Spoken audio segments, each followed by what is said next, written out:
Am I here? So there's an outage in my entire area, and the only sheer fact that I'm online is a miracle. So I don't know if anybody will see this or if I'm really online doing it live at this moment. Any hoodle noodles, I'm back. If you just found us, I'm gonna put the REMpod on and the spirit box shortly. I'll put some things in chat.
Hey, welcome back to the Chammy.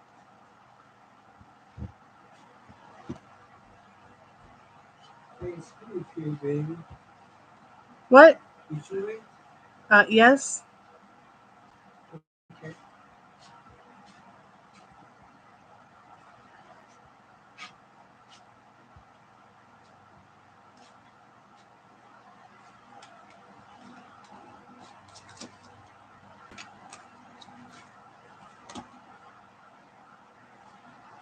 That was midnight. You close the door.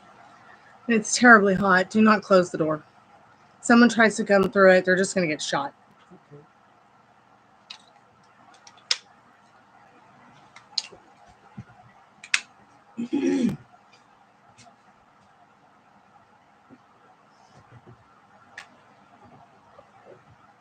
All right, be careful, okay? Yep.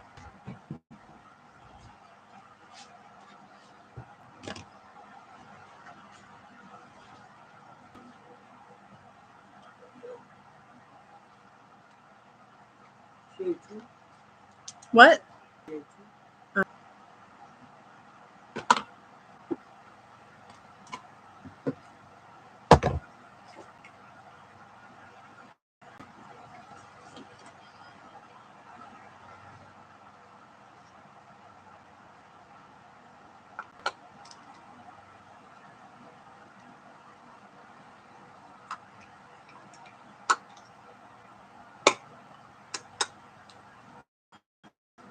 Are there any good spirits that want to come and talk to us tonight?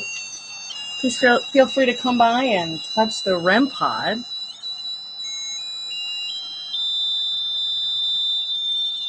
Especially like it when you light up the colors. Oh, I better put this over here where it's going to be safe.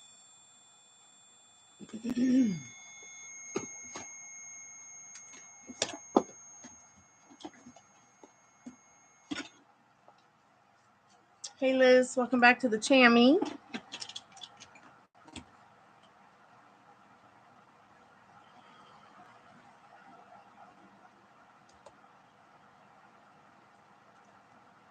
Is it any better? Is the live any better? There's an outage in our area, so it's a miracle I'm even online. So I'm gonna stay online as long as I can.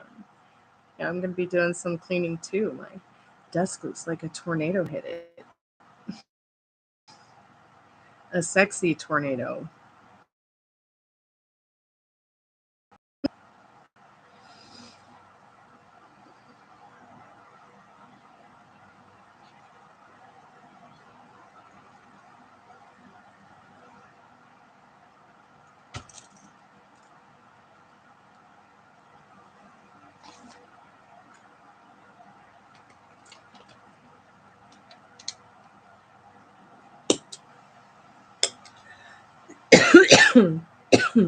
Excuse me.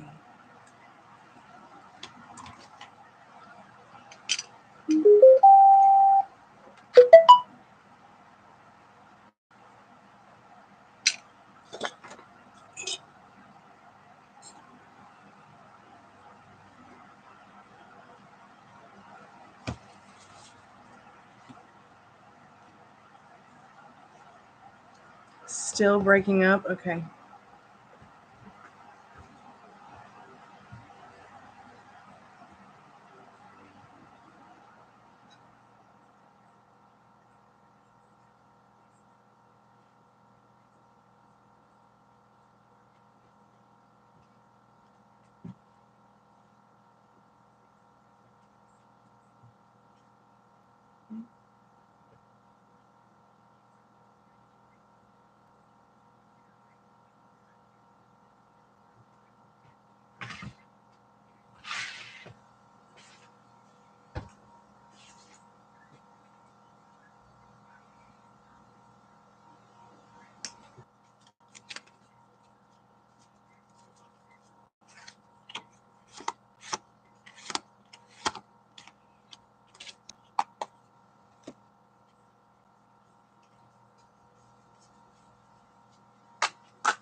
I'm looking for Kurt Cobain and his friend Steve.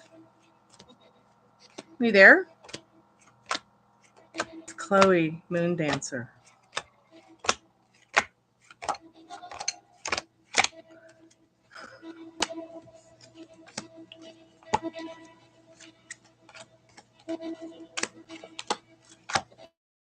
Chloe Moon Dancer is my alter ego. I'm just being silly. I'm glad I still have internet too, girl. It's nice to not be alone.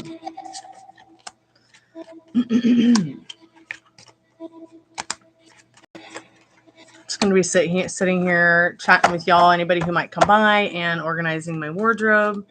I'm selling everything, and I'm moving on with my life to nothing but bigger and better. I've decided.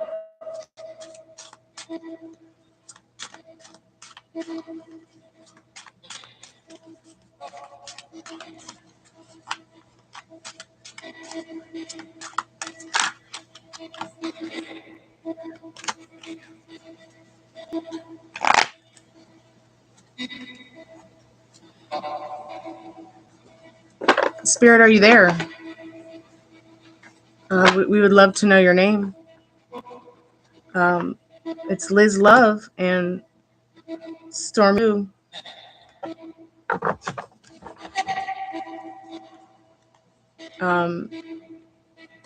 Okay, so maybe my friend Andrew Wood is there with Chris Cornell. Are any of you cats there? We would love to talk to you.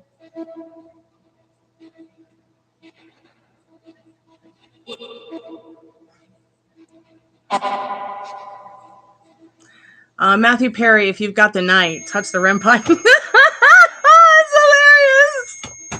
Every time. Oh gosh, every time. That's just, I just heard some laughter in the spirit box. I brought you some flowers, some spirits. Just said sure.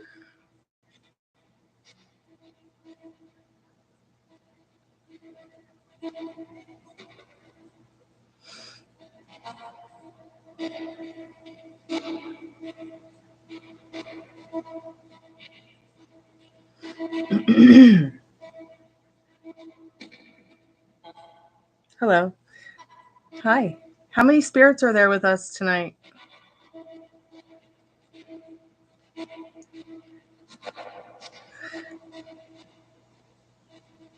Maybe I should give Zappa a run for his money and start a whole new show.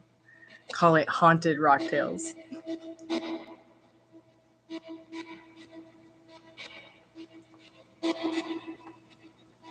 Just trying to make you laugh. Horrible joke.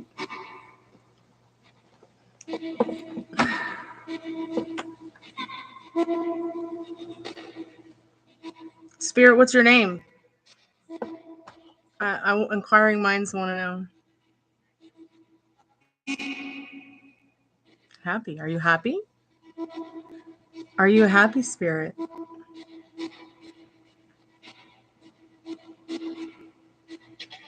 Spirit, are you happy? What?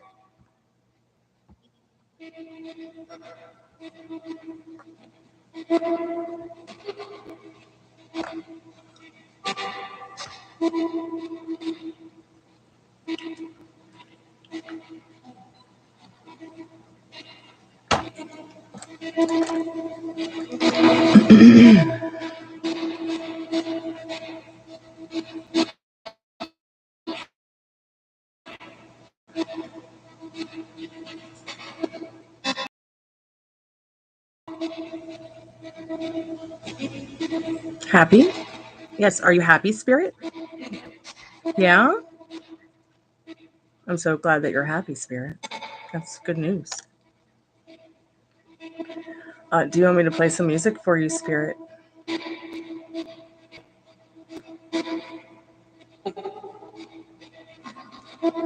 Do you want me to play some music for you, spirit? What? Sure.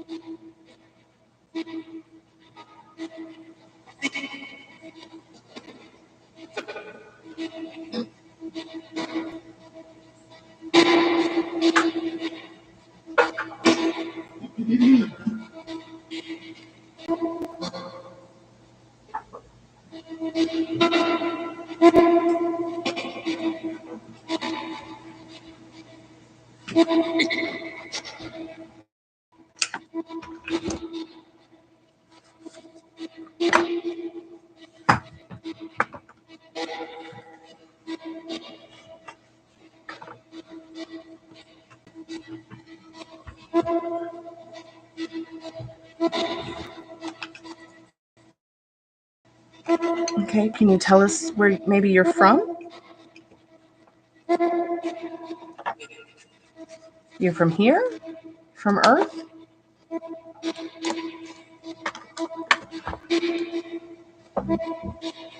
Are you Earth spirit?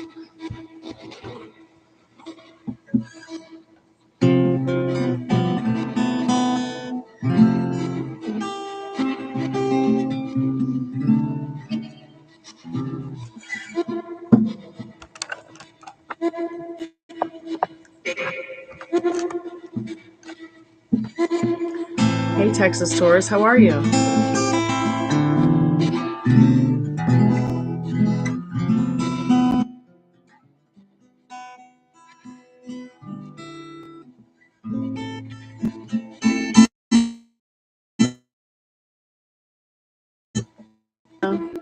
Almost weekend.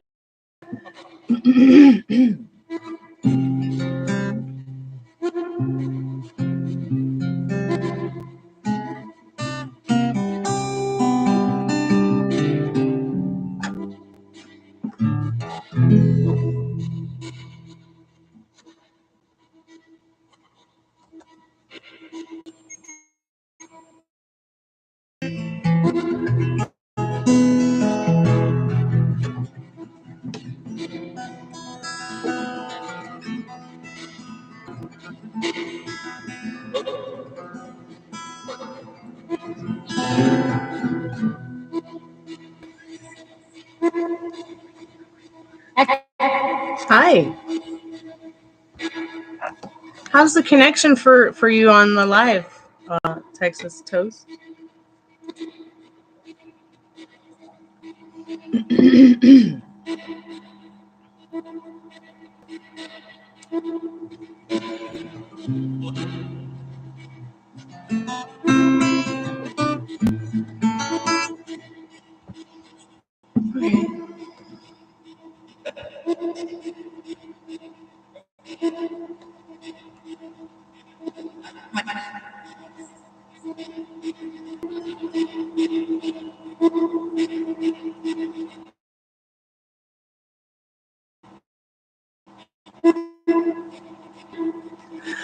Okay.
Oh, I'm pretty sure you manifested it all on your own, sweetheart.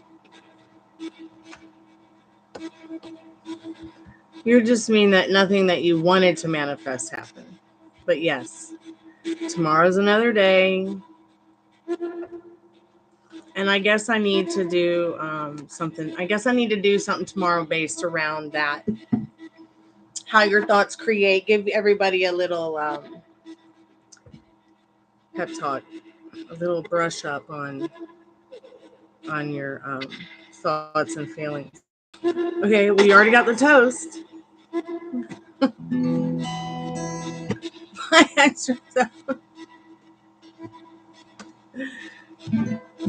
um,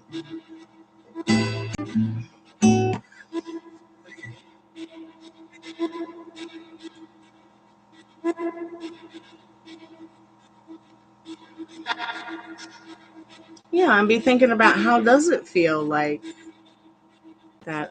How does it make you feel that she gave you children? Maybe get her a monkey card or something. Monkeys are cute.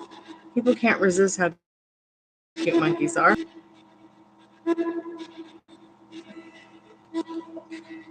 Put the monkey card in the envelope and give it to her in the flowers. Make her some toast.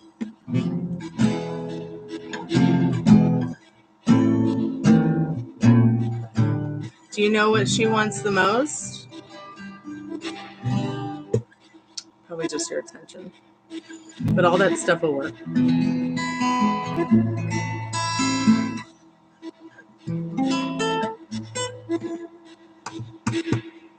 Spirit, what's your name? Steph.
Jelly, jelly, jelly, and butter her biscuit. There, that's the perfect. Well, be careful. She might not want to get pregnant again.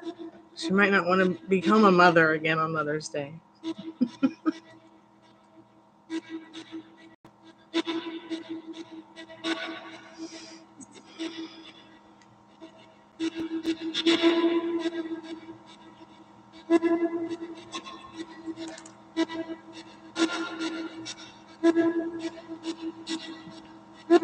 I don't need to know this stuff about your woman's with the JJ.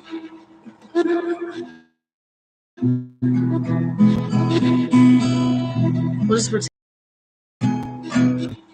My sister's so funny. She had the same thing done, and she says it hurts sometimes still to have her tubes tied.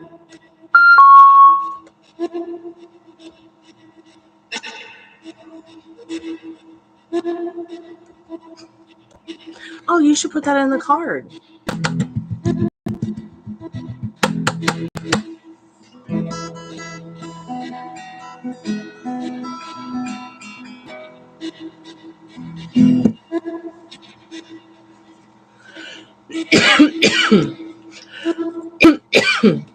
Excuse me.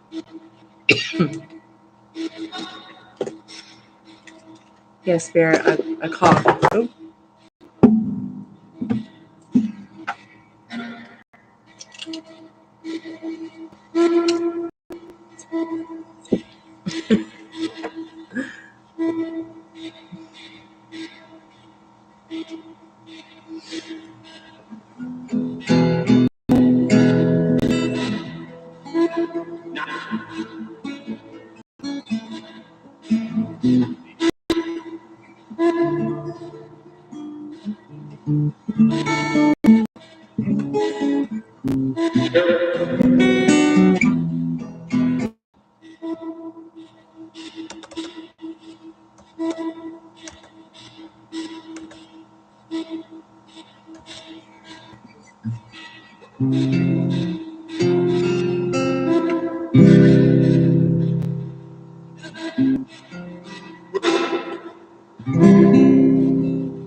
What else did you make with them?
Leftover wedge salad and blueberries.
I like blueberries in everything, especially on cheesecake.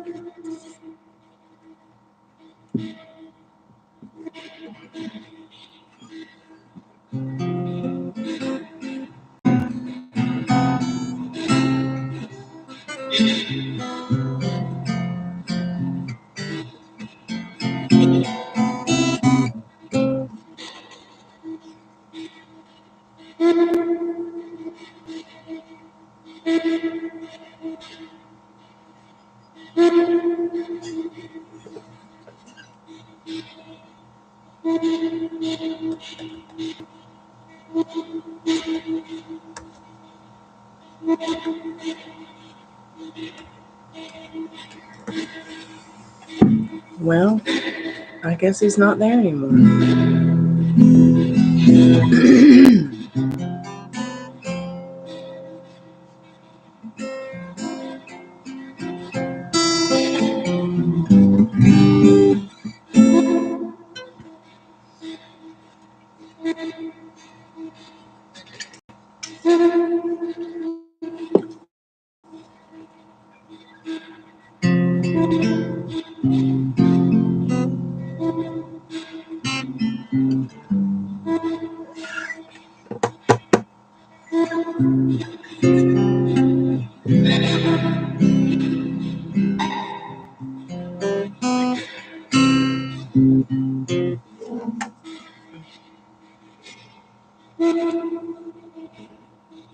Oh, I made a joke about his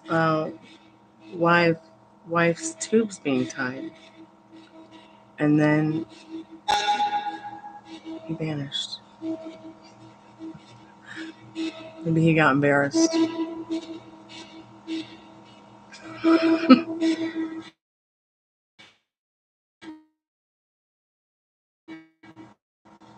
Poor things. We're all gonna live. She doesn't have to know. But what if that wasn't him? What if that was somebody else on his account? Texas, come back.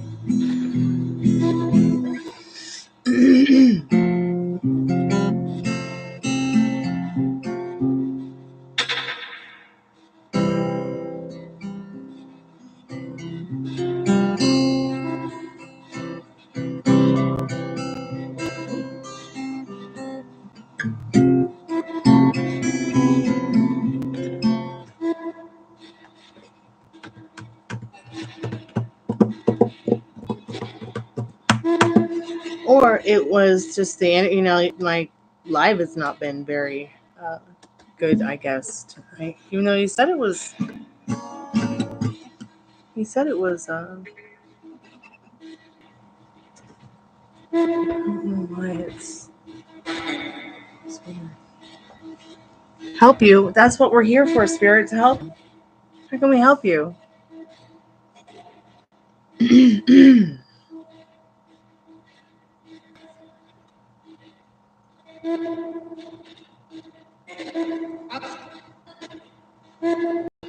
You said he didn't manifest anything today, but see, that's that's one, that's the biggest misunderstandings in the beginning, when you realize, or someone's told you that you can manifest, is that there's a special way to do it, or a certain way to do it, or he kind of sounded confused, like he literally manifested everything that happened today to him. People who are not consciously aware of each other, I don't think that totally works that way. I'm not sure that everybody would agree, though. But yeah, tomorrow I'll come back. I'll do like a brush up on, the assumption and your vibrations and your thoughts and feelings, and how you literally transmit your thoughts. Your thoughts are not private.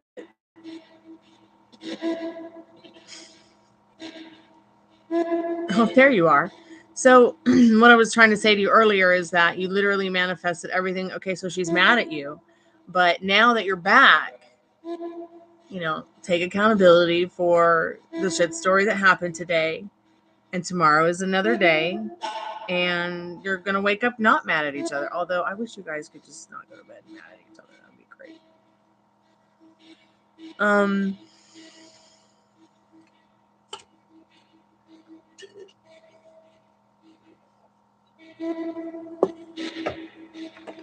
Have you asked her what she would like to do for Mother's Day? You should ask her. Does she want to spend Mother's Day with y'all, or does she want to be left alone? Like, does she want a day off from being a mom? There's Spirit chiming in. So I just asked if Matthew Perry was there, and not too long ago. He touched the REMpod and it instantly did it. It was so funny.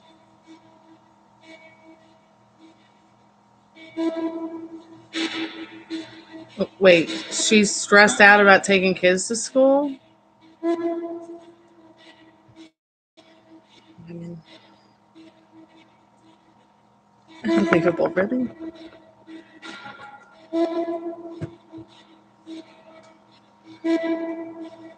So strange.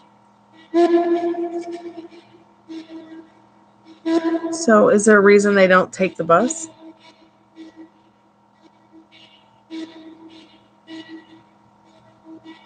Can they take the bus? Will they take the bus? I took the bus.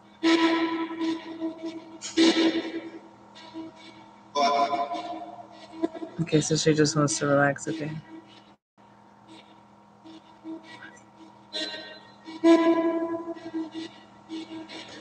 Bus is too hot. Okay.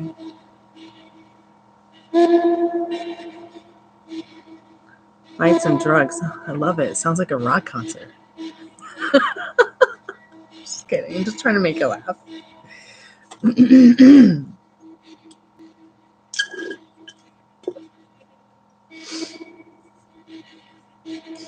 Just trying to make you laugh. Okay, so no bus because it's like Coachella. And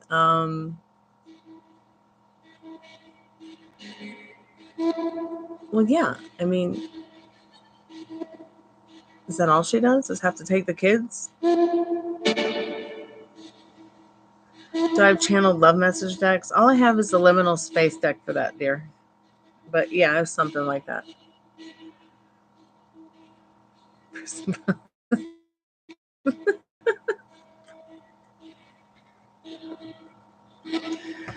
You know, my liminal space deck is direct messages from spirit. It's an incredibly rare deck to get a hold of.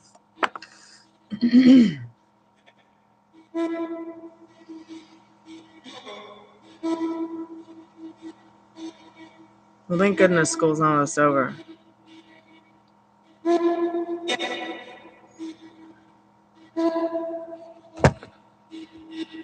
Well, to use the liminal space deck, it's just like a regular mini roadmap. It's 1111 mini roadmap. It unlocks the rare liminal space deck.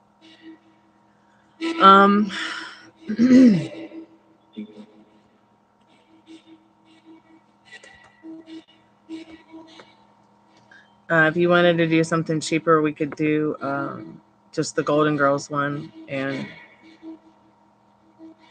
see what comes through. But as far as like messages, the only ones I really have are Liminal Space Deck, which are direct messages from Spirit. I mean, I feel they are. And then, you know, I have Romance Angel deck. I have the Romance Angels deck, Oracle deck. I have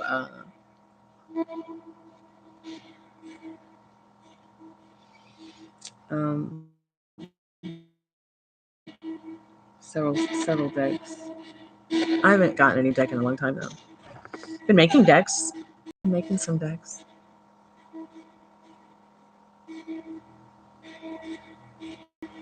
Let's try it, Veronica.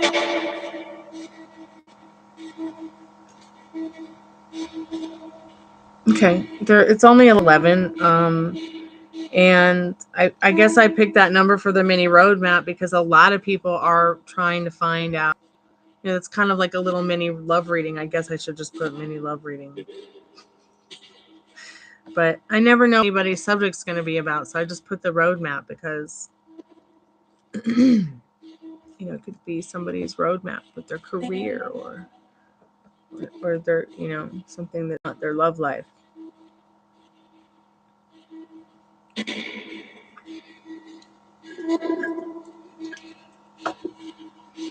Welcome back, Liz.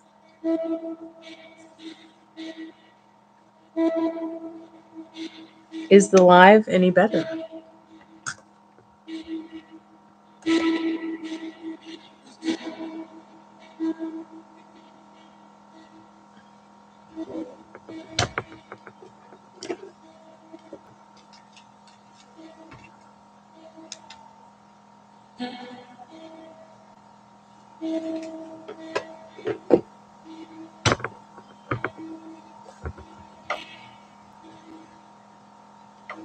Okay, cool.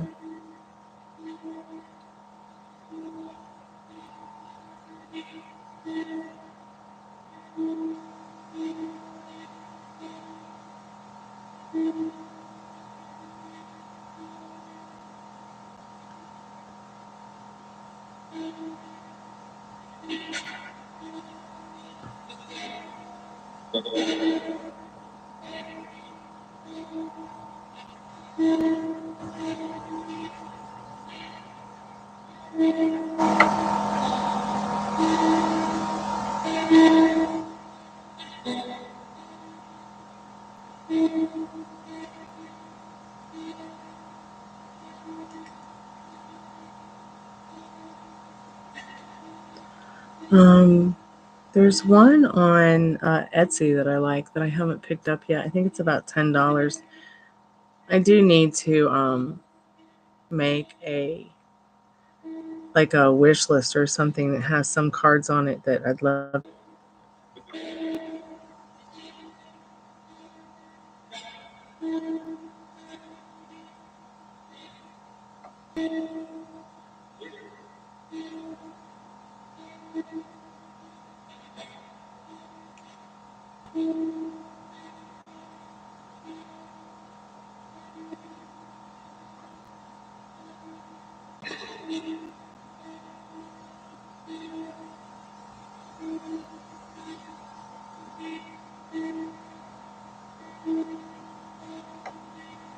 My voice pitch was like, hi. Hi.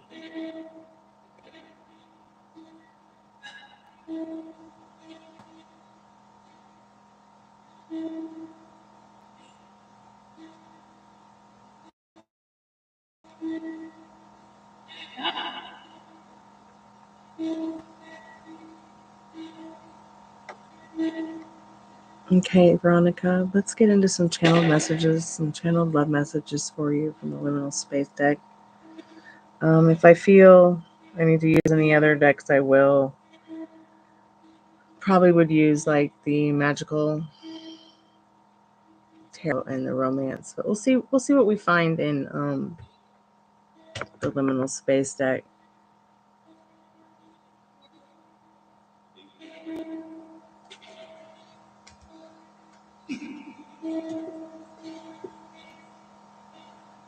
You're welcome, honey. Thank you so much. Let's see.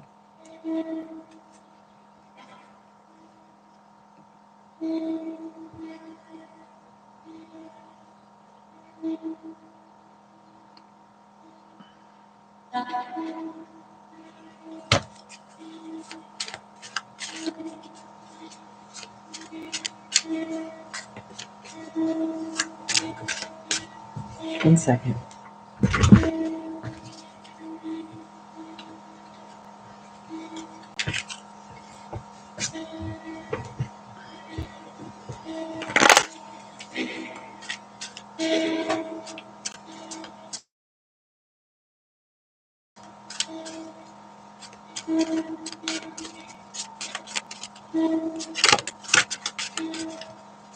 Spirit, what do you have? Any channeled love messages for Veronica tonight, Spirit? You can speak through the Spirit box.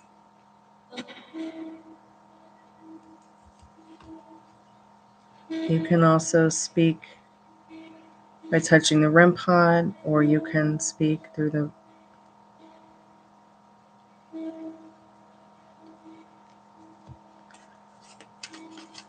cards.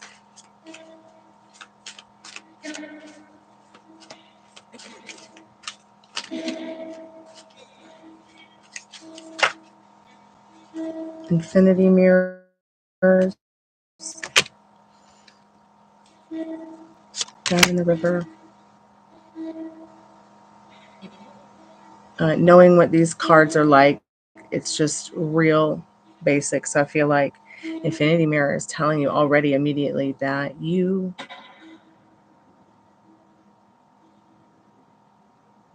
okay, that noise scared me, and it's just a jet.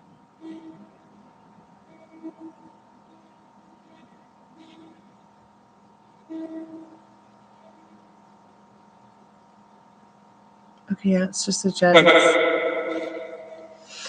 Okay, so Infinity Mirror down in the river. Infinity Mirror is going to be all about what it is that is going on inside of you with love, reflecting around you love. And you're probably going to see signs in regards to your love life in a mirrored reflection, like pictures of mirrors, pictures, maybe artwork of reflections. Maybe the person that is the one will be reflecting you. And this is also a sign, Spirit letting you know that what you are manifesting is happening. You're going to see your reflection in the water, things, just like a mirror. So what are you reflecting? I feel like that's going to be a channeled message from not only Spirit, but a loved one. Somebody that you love is thought transmissioning that, like, what is it that you're reflecting to them, how they feel about you, what do you want them to feel about you also. Sit well with the fact that, you are literally the creator of your reality. Just like I was talking about Toast a moment ago, where he said tomorrow is another day, thank goodness, because he manifested nothing that he basically manifested nothing. But he did manifest something. He manifested his whole day from the time that he went to bed to the time that he went back to bed, kind of like a groundhog. It is kind of like Groundhog's Day. Every day is not like Groundhog's Day, but manifesting can be. You can either manifest the same shit story again and again and again and again, or you can actually stop kneeling before anyone and maybe, kneel before no one for sure, while staying on that throne of yours, your pedestal in your love life. Not so much ignoring everybody else or whatever's going around you, but in regards to your love life and channeled messages, like somebody who has, deep feelings for you and feels that you reflect their inner beauty as well, is feeling this way about you, like maybe like you are some kind of majestic ass queen in their reality.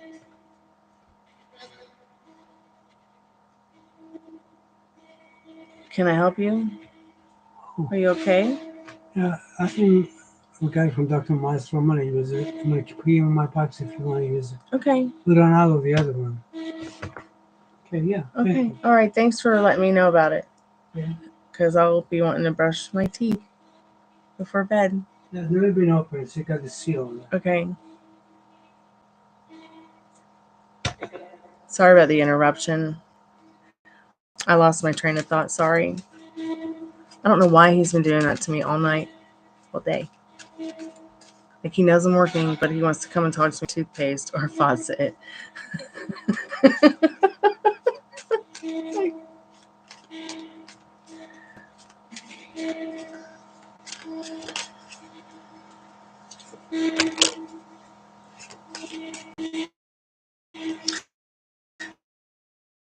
So I also feel like in regards to love life, love messages, channeled love messages from anyone that you are willing to receive channeled love messages from.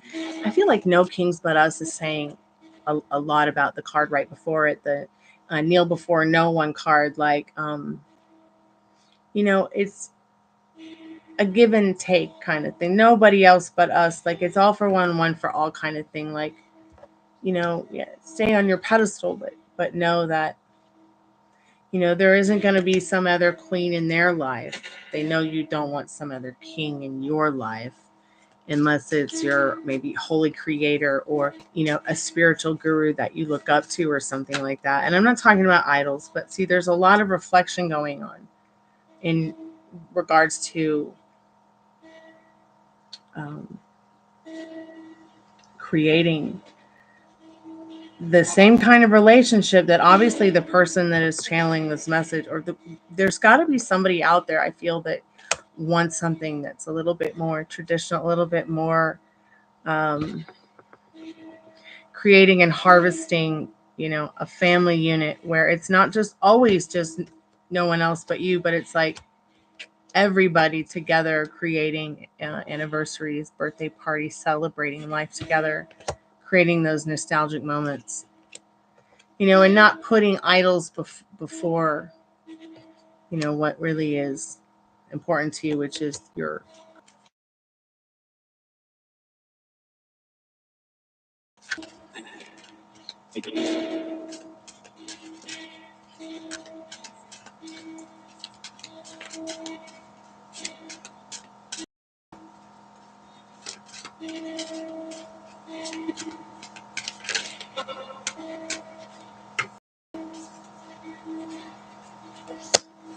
so wow, interesting. So they know not what they do, and nostalgia, beware nostalgia. So we just talked about creating beautiful moments with sharing them with family members, birthdays, anniversaries, holidays, etc., but you got to leave that old story behind.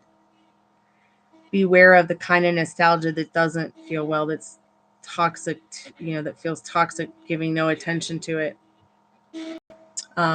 They know not what they do. Caution, caution. They know not what they do. What other messages, other love channel, love messages, Spirit? Let's see. What else can you give us with these? Can you give us some idea on some messages from any loved ones that Veronica might be thinking of. Spirit says, well, I see that you are here and I'm glad. Tra-la-la-la-la. Maybe next time. No vacancy. Interesting. It's almost like Spirit saying, I'm not sure if I have the time to go into it about anybody who's toxic. Spirit, can you tell us why in the Romance Angel deck? Can you tell us a little bit more about that? Because I think that I don't think that she's looking too much to go into anything that's too toxic or red flaggy. But maybe you've been worrying a lot about it, Veronica, or something, or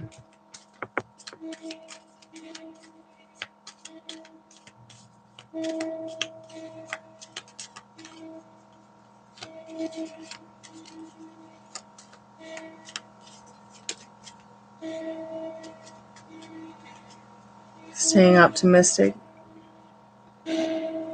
Positive thinking and faith will bring you the romance you want.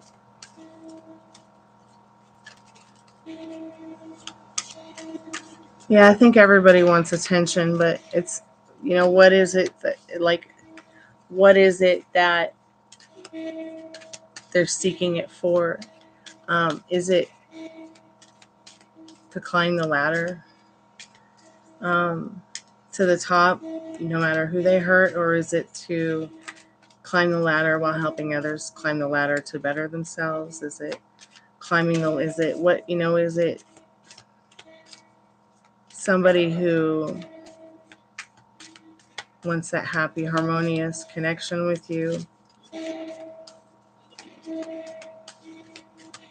I think it's somebody whose response is going to be healthy, but somebody you're getting to know right now. Does that make any sense? We got a couple of more cards on the phone. Let me get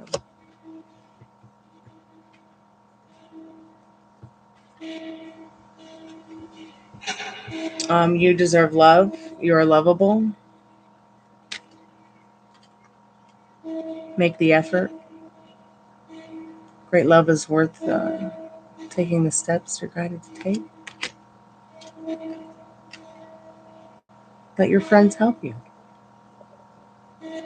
Ask for and accept support. Sometimes people are afraid to ask for and accept for support. So Spirit's saying, don't be afraid to ask Spirit for support too. Spirit always has your back. Okay.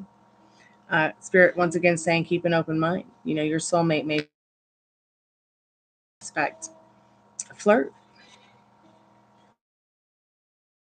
Who's the person that makes you feel good about yourself, that makes you feel yummy, that gives you the attention that you want, the kind of attention that you want, Spirit says. Oh, this is so interesting because this has been, hold on. Oh my God. All these alarms. Sorry about that. Are you awake now?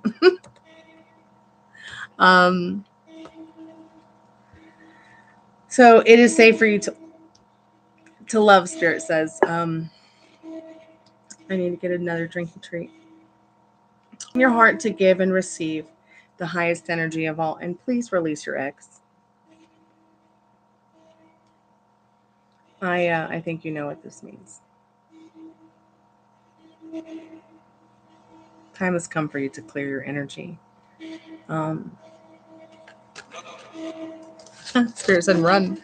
Yeah, run away from the ex in any of that doesn't serve you.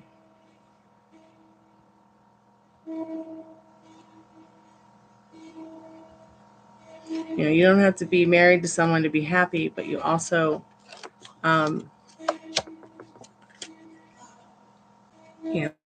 being happier, healthier, wealthier,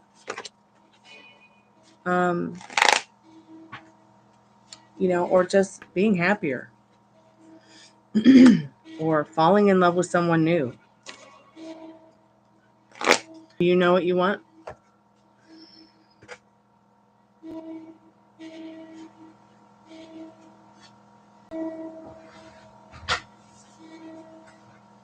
Because it's not about what he wants.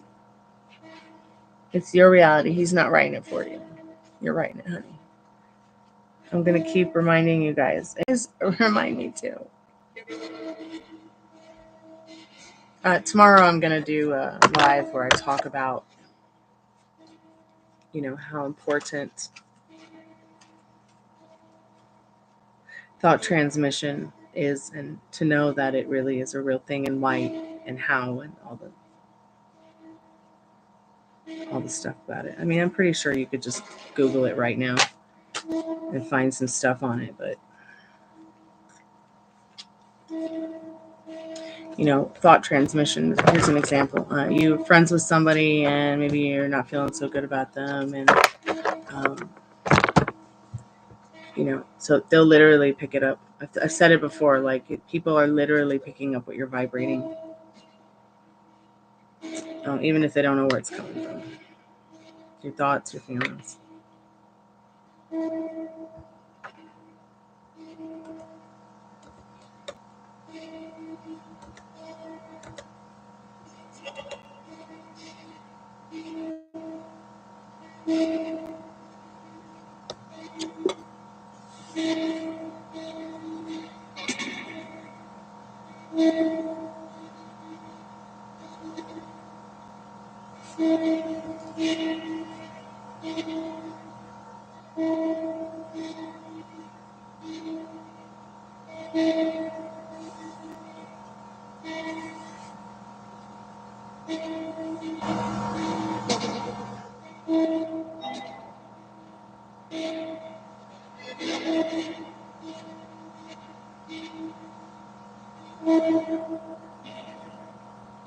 Are there any spirits that want to come speak to us, that are good spirits? Please say hello into the spirit box. Just say something into the speaker box. That's the only way I know how to tell you how to say something. Or touch the REMpod. You can touch the REMpod. I really like it when you make the colors come on. It's real easy to just make the colors come on by touching the antenna, or you could just touch the top of it. You can also touch the music box button. Hey Tiffany, how are you, sweetheart? Welcome back to the Chammy. It was so funny earlier. I asked Matthew Perry if he had the night, and if he could let us know by touching the REMpod, and it went crazy before I was even done saying it. I'm also looking for Steve and Kurt Cobain. For Kurt Cobain and his friend Steve.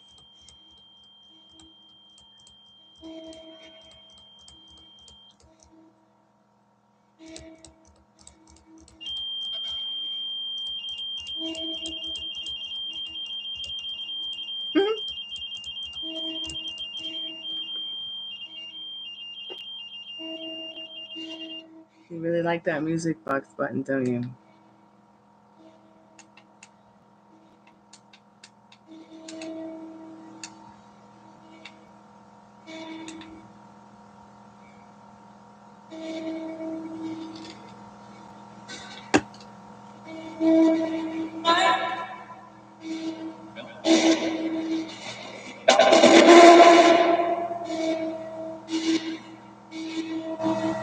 I'll give you a link on the Steve guy.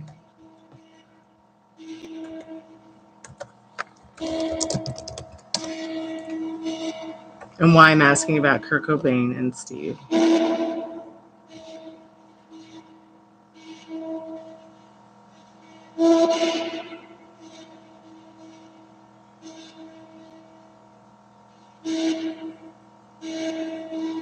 He made so many good records, and he just passed away.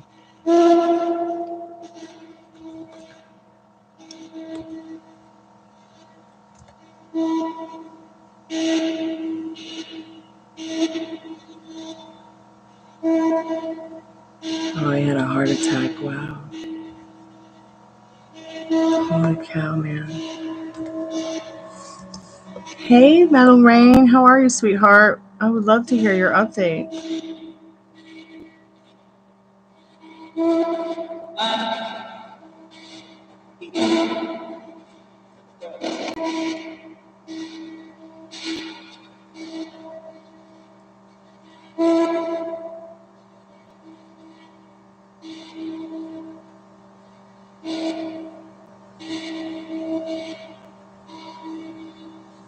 Okay.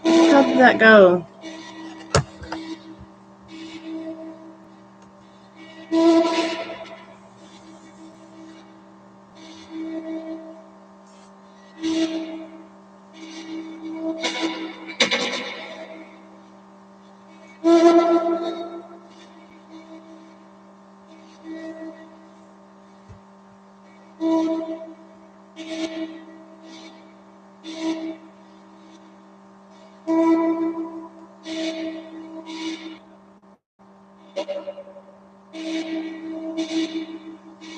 Oh, nice.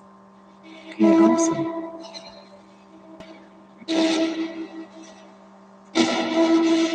I'm so glad she got a place. Yay. Yay for the dog.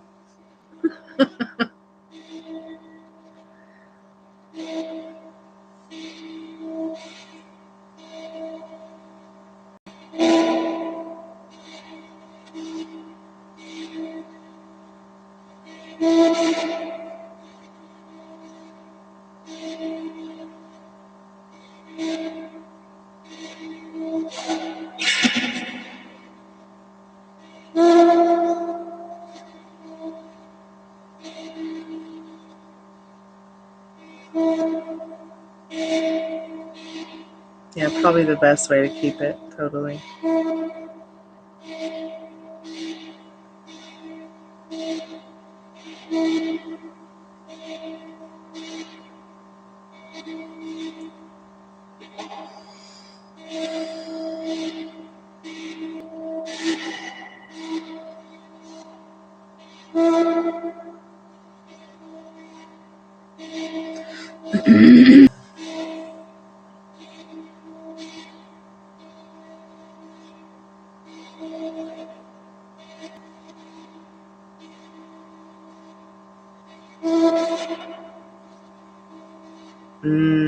Yeah, absolutely. I totally understand. It's important to set up your boundaries.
Yeah, I understand.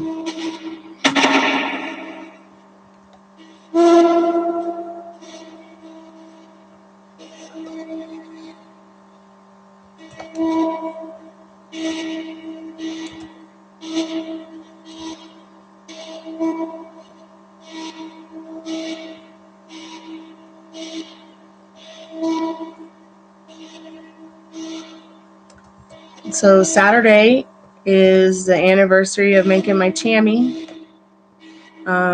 I guess I'm gonna have a party to celebrate.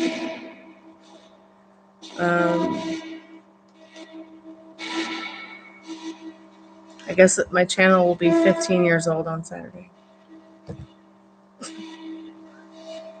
Done a terrible job. Be right back. I gotta get a drink.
Wow. Yeah, you need to take it to her. I don't like being in my room because her stuff is here and it feels like she's even though she isn't, and it makes sense.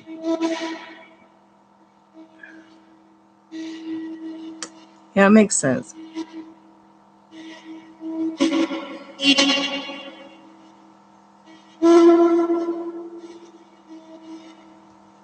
Well, I usually don't go live until like 11:45, but I'll be here for a while. Tomorrow night.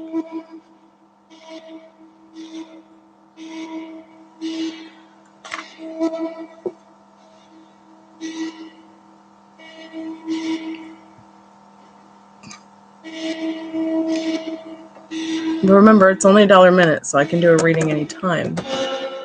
But I think that, yeah, it's best to, there's no more going back after this.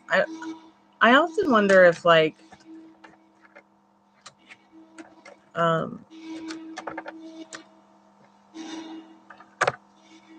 I often wonder, though, if you'll see the better version of her that maybe you wanted to see in her in the future. I mean, there's no going back to the old version of her for sure. You don't get that.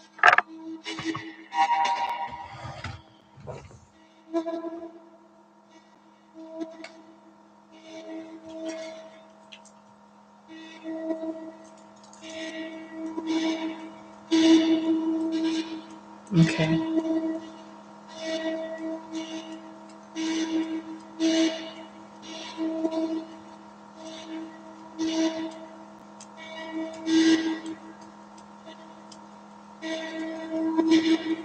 Yeah, I know the feeling. Like, I mean,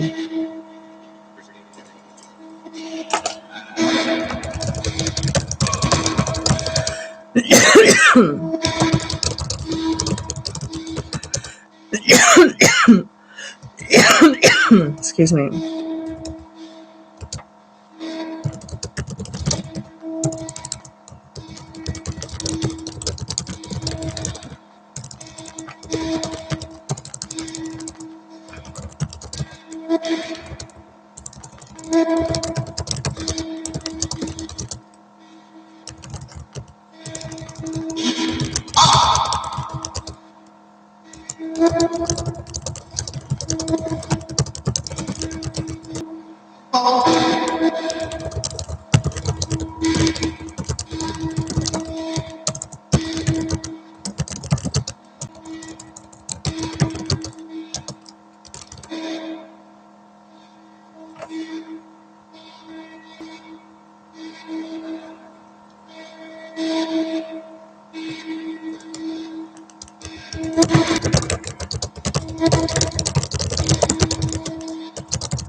So I'm gonna have to try to, I don't know, work 100 hours a week instead, pushing the envelope to try to, make some of these changes for myself.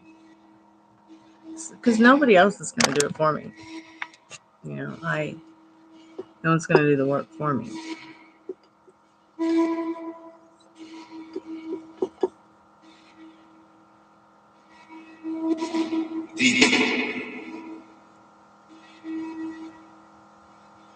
I think YouTube needs a serious overhaul.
Yeah, I understand.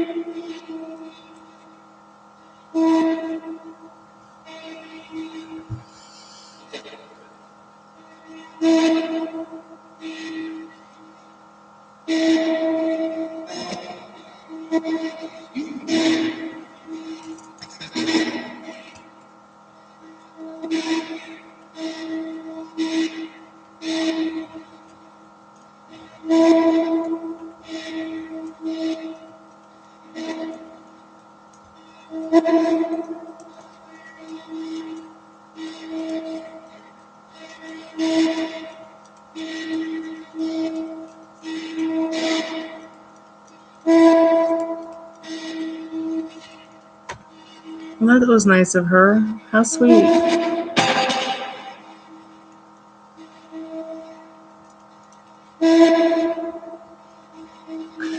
Now, the cards did say she was a sociopath several times.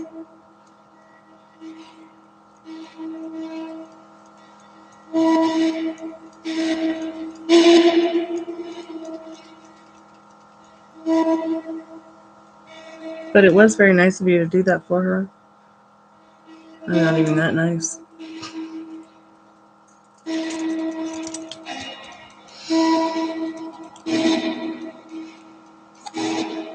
Has she ever told you she's been clinically diagnosed?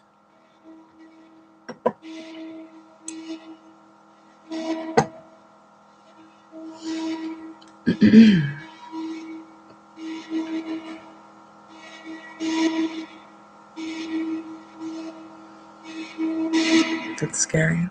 Yeah, she's a total sociopath. I should not be yawning. Spirit, is there anything that we can help you with tonight? Can you tell us your name?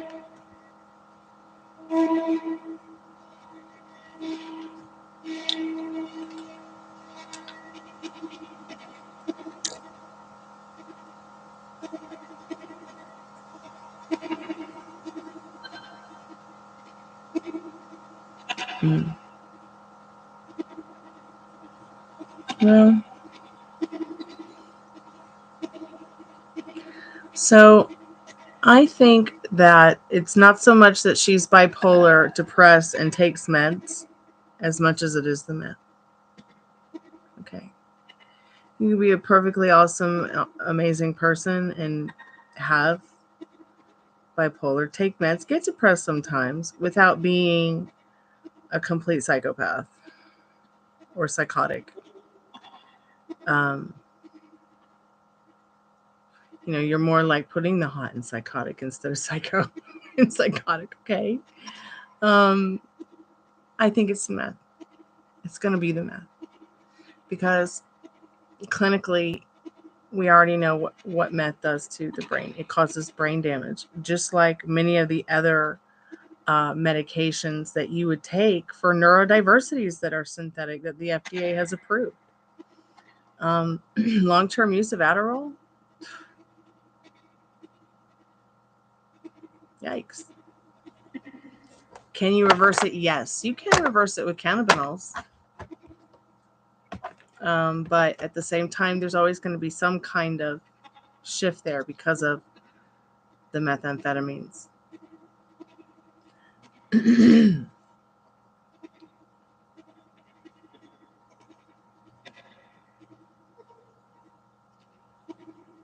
Oh, yeah.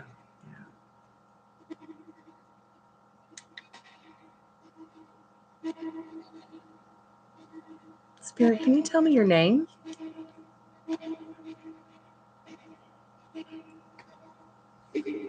Hey.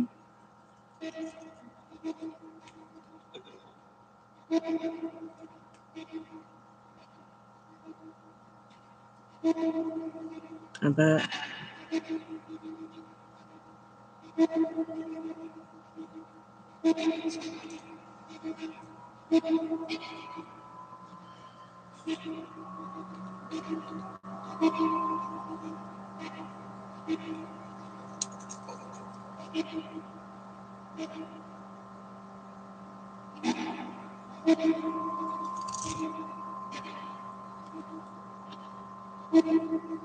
Oh gosh, really? Wow. That's so sad. I don't understand how anybody wouldn't want to feel this awesome with their endorphins naturally. I mean, I think smoking pot's a lot different than doing something like what she's doing. You know, everything in moderation. I mean, plants, we grow them. But meth, I mean.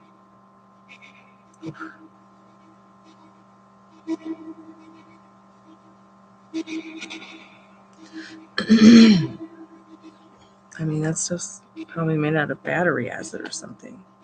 I don't know.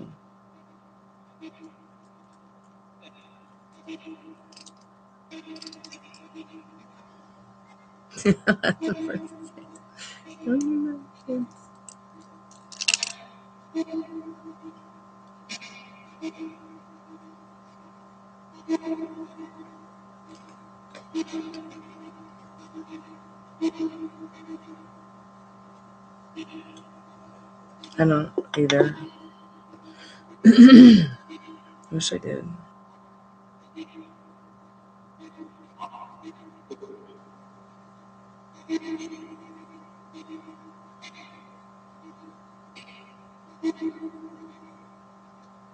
Yeah, if you don't cough, you don't get off.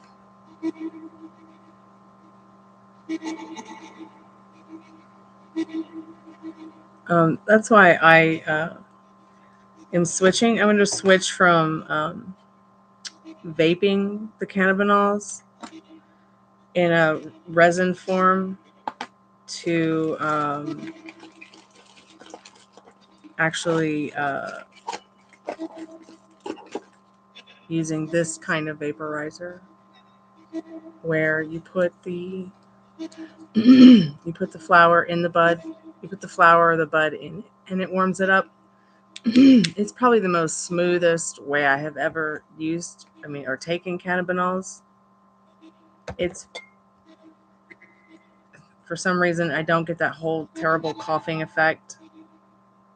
And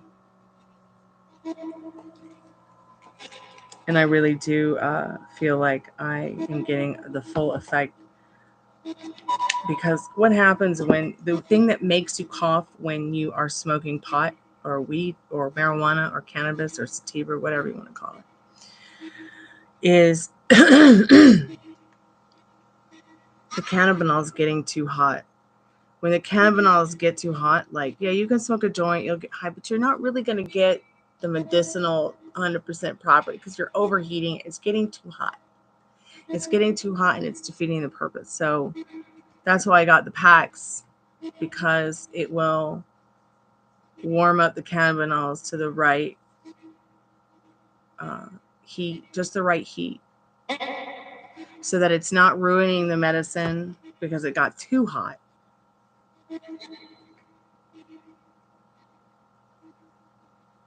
Nice.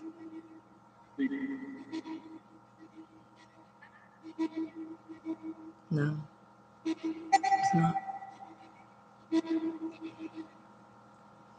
But I'm going to be getting the THCA in the leaf form, and that is legal. So, excuse me, it's a lot like, it's what I have in the vape. I think that some of the terpenes that they put in some of the vapes I might be allergic to. I know I'm definitely allergic to all the plants that are in bloom outside right now because I've got the post-nasal drip It's really annoying. It's like, I'm not able to go to the doctor right now to get the medicine I need. It's very expensive. So I'm just living with it. More room out than there is in. I am staying on top of the neti pot. I've got a neti pot that helps a lot. Well, I was a poet and didn't know it, that one. Spirit, do you have anything to tell us before we turn off the spirit portal and turn off the spirit box and say goodnight?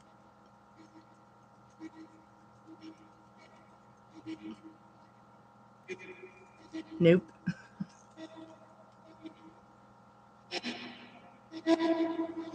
Spirit, are you happy?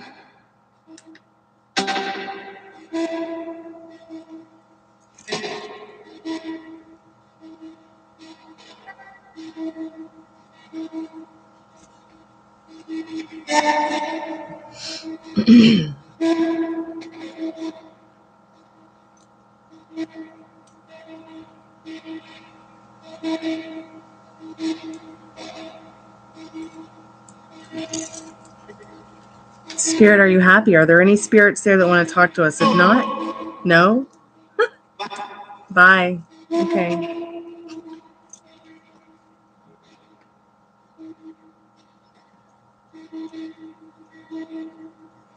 Spirit, are you from Earth?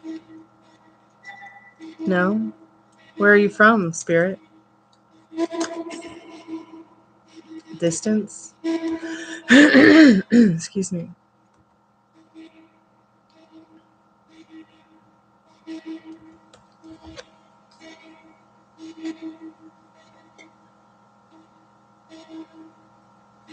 Spirit, tell me your name.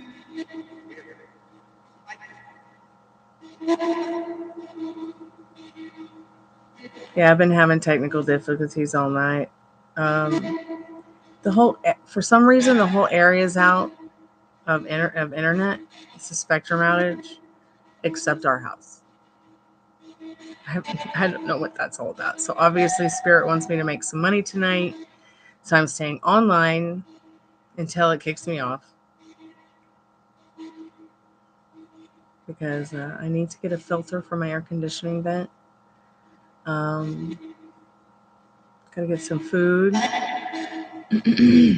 Some bills coming in. So I figure maybe Spirit just, wants me to stay up a little bit late and work a little bit late tonight.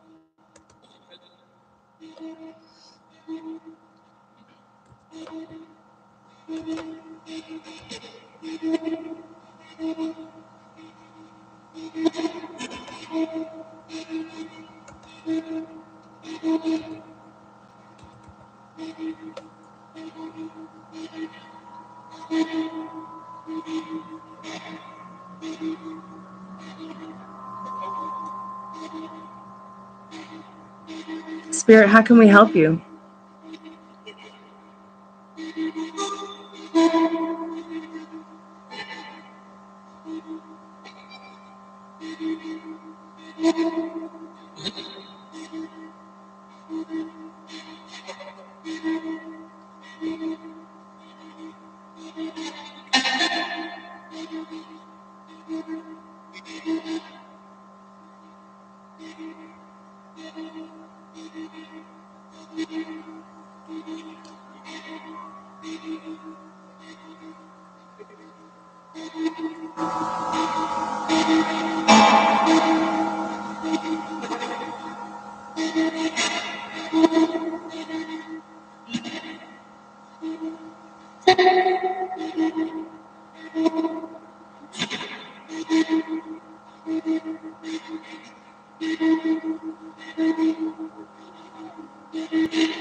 I know, but they've been saying that for years. It'll happen. I did just hear the vice president talking about turning it into a class 3 drug, which would make it as suited as Tylenol.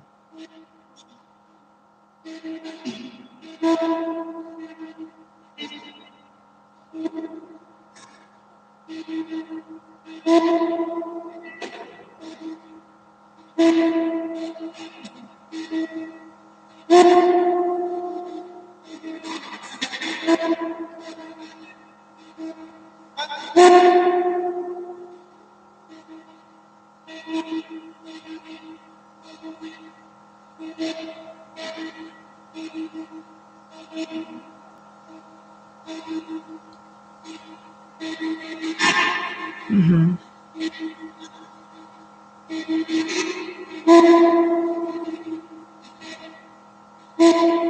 Okay. Maybe someday.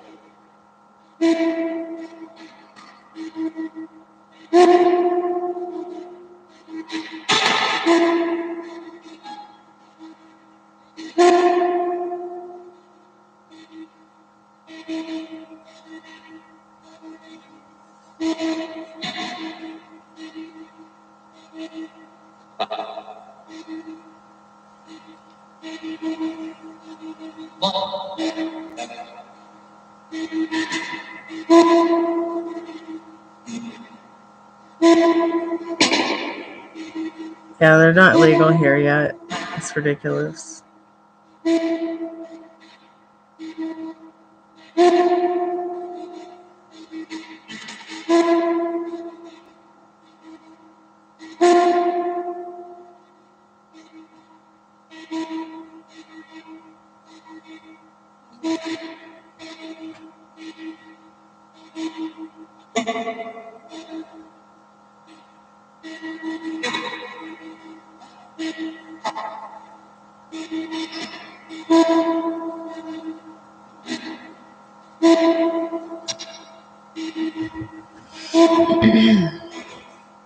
Okay, Spirit, if you're done talking to us, we just want to say goodnight and thank you so much for the time that you did take to say anything to us tonight.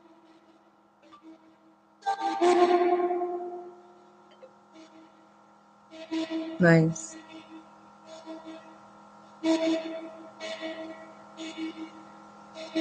Nice, Liz. Yeah, let's smoke, babe. Let's smoke.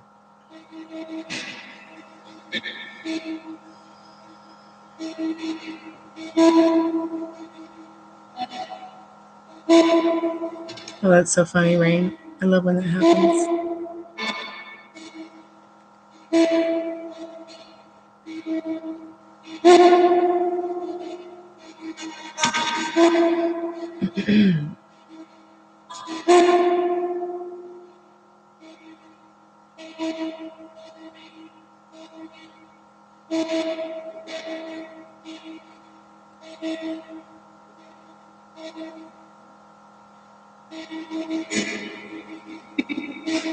There's so many crazies like this video I made of my dog and my dad today. Listen to this account's name. It's so fucking cute.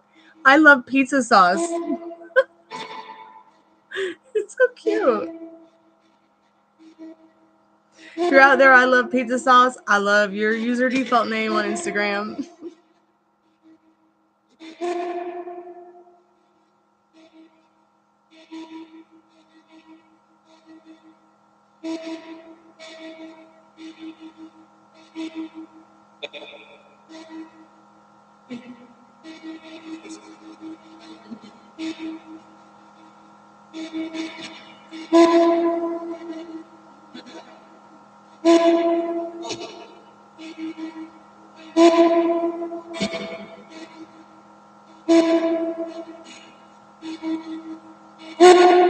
Yeah. I_love_pizza_sauce.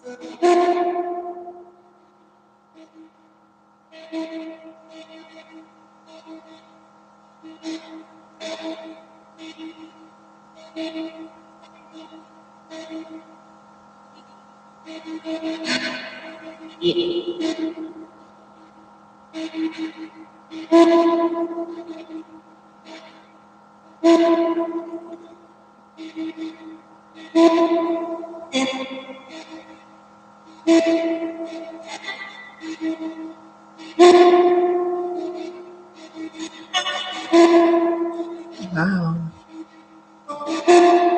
My friend Lejean liked some pictures on my account today that I guess I missed because there's been so much spam.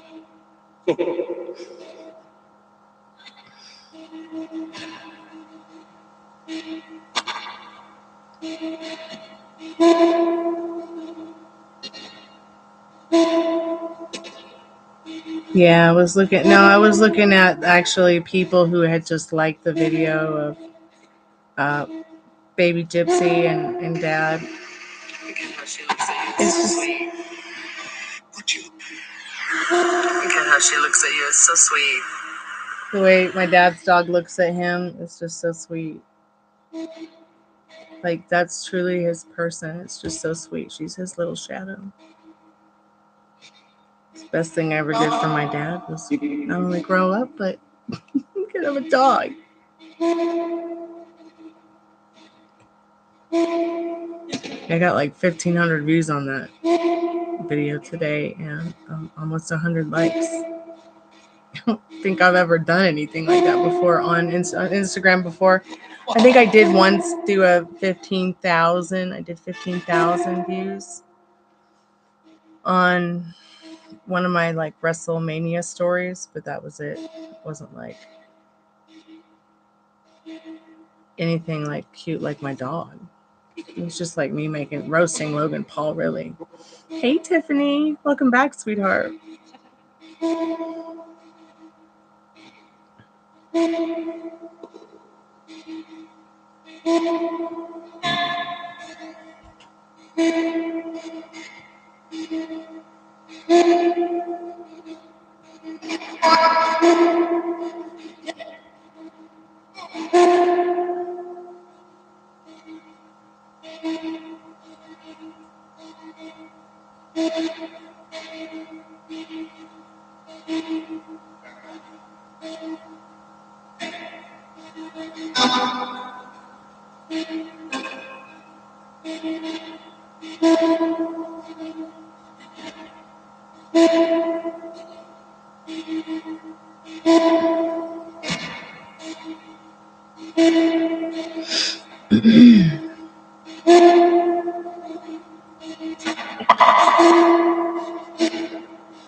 I don't know, but that might be interesting.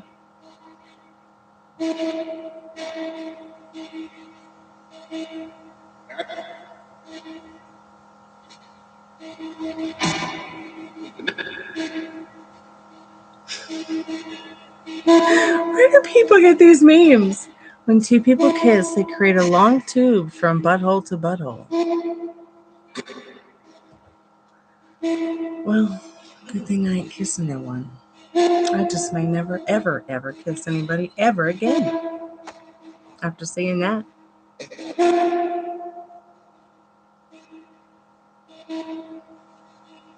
Yeah, see, the cows are right. Being loved is supposed to be fun. Friendship is just finding 1,000 ways to care.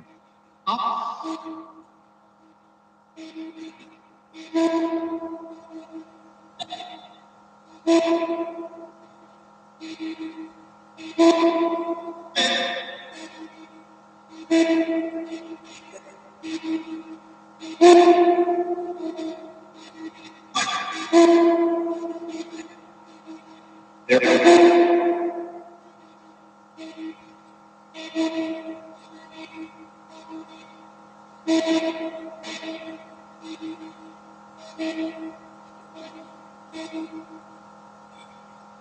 a slam of a deal.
What'd she say?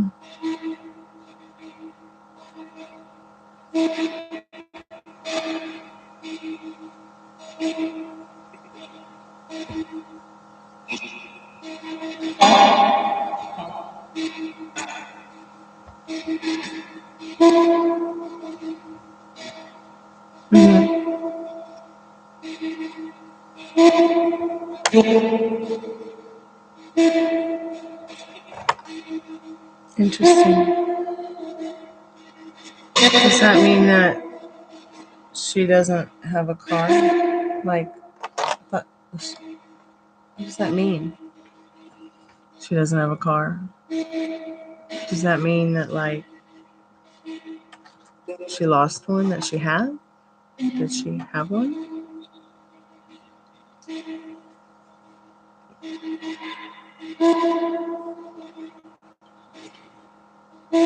That's interesting. Yeah, you're right.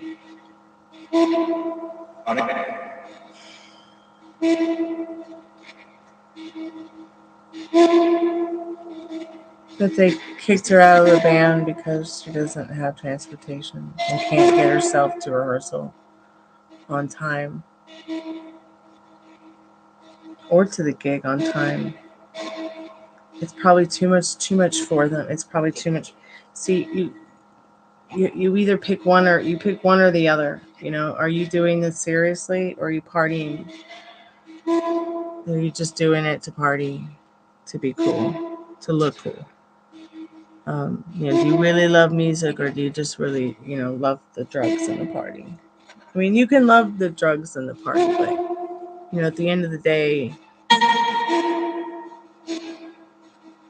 is she even practicing?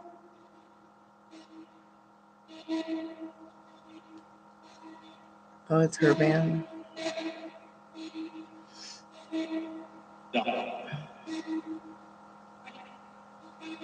Yeah, nobody wants to put up with it.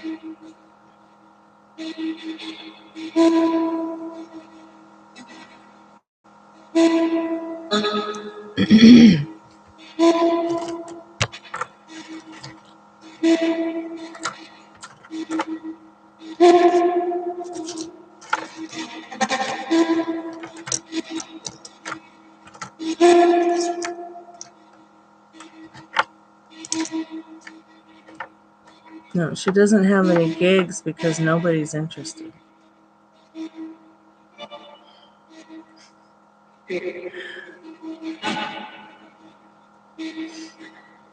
She doesn't like to practice. Oh, that's weird. I love to practice. I need to practice.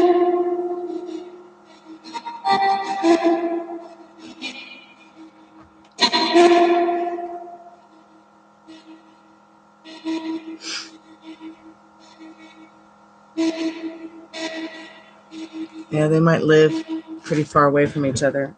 I'm going to get my drink. I'll be right back.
Spirit, thank you so much for taking the time to hang out with us tonight. I know you haven't said a lot. You've been really quiet during this time, the last couple of days, but we want to know more about you, Spirit. We definitely wanted to know if Kurt Cobain is there or Steve. You come say hello to us.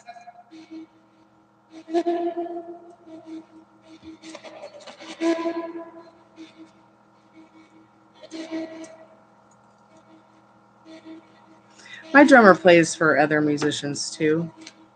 I would never expect him to not. He can play with whoever he wants to. I think I'm a little bit more dedicated to the idea of, I think we're both dedicated in playing music together. It's just we need the stars to align and some miracles to happen so that we can make that happen.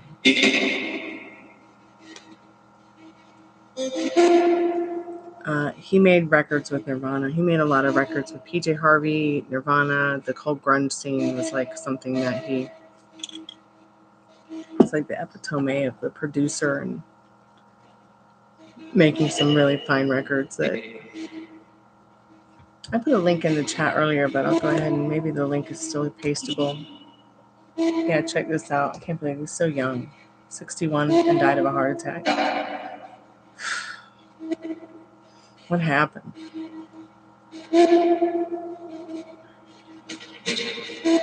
Why did he die of a heart attack?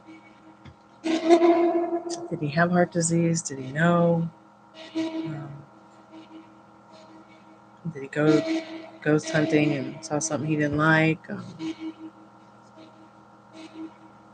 Did he just not know? Was it sudden? Or was he living the kind of life where he was afraid to tell somebody he wasn't feeling well? Excuse me. I wonder what it was. I wonder what caused the heart attack.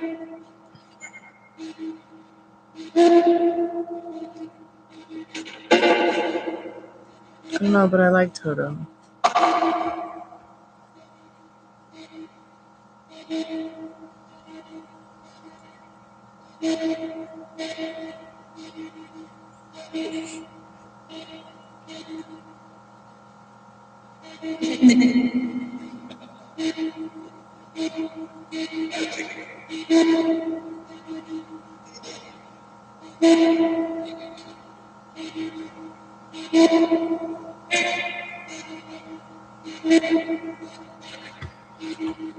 Yeah, Thriller, huh?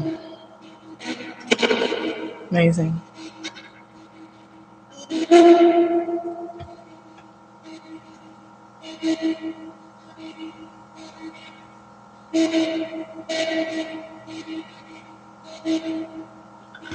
Yeah, I like bass. I had a 12-string bass player once, a fretless. He like made strange instruments and stuff. But I had to kick him out of the band. He had an embarrassing crush on me that was just a little bit too embarrassing. I mean, I was like 16 and he was like 36. And he was a hired musician. And he sat on my parents. Oh my God, that's my bass player. Day 3. You gotta come home. You gotta get this guy to leave. He left me like bags of batteries and guitar pedals and guitar picks and dark chocolate and white chocolate and all this strange bread from the bread place he worked at. And I'm like, dude, I just want to play music with you. You don't have to like do paintings of me and chocolate. I mean, I want a guy to do paintings of me and bring me chocolate, but just not someone who's, old enough to be my dad at that age. I mean, if you're old enough to be my dad and I'm this age and I'm an adult now, I'm not a little child or a kid or a teenager trying to figure out what's happening to my boobs and my butt, But it was so uncomfortable. And I had to, I was like, what am I thinking? Why did I go outside the box? I'm just going to stick with the same bass player I've had for years. I'll trust him. I'll just trust him. And then I was like, fuck this. We're not going to have another guitar player in the band. We're not going to have a bass player in the band. It's just going to be me and the drummer. Everyone can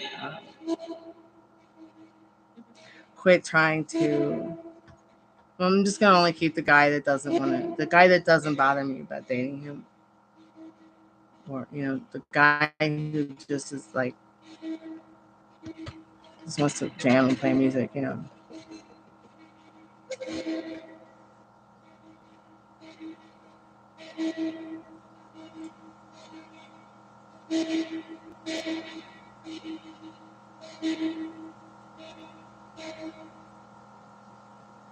Oh, cool, Liz. That would be great.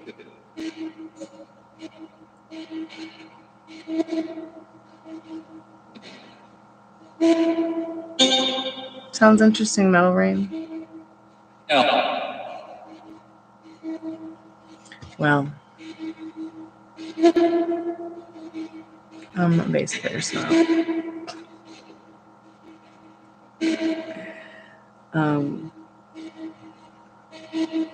there's a special relationship between the drums and the bass and the singer and the guitar player. But that bass player is so important. So important. Almost more important than the guitar, in my opinion.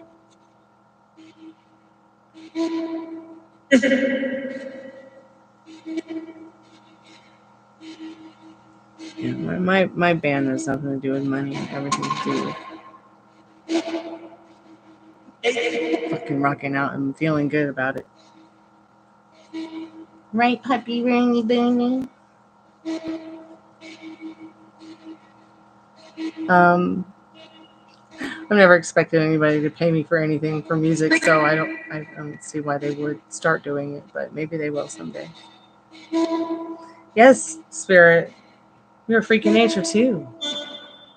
Look at you don't even have a body. I'm just kidding, Spirit. I'm not trying to be mean. I'm just trying to make you laugh, Spirit.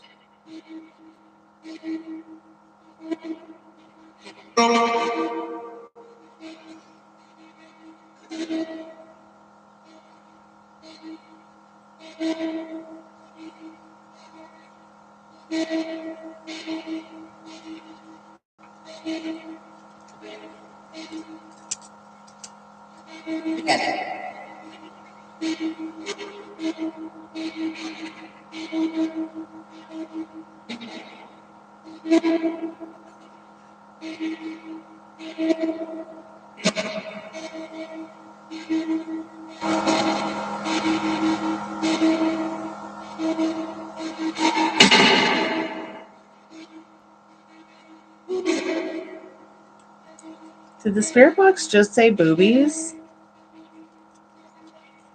I guess it did.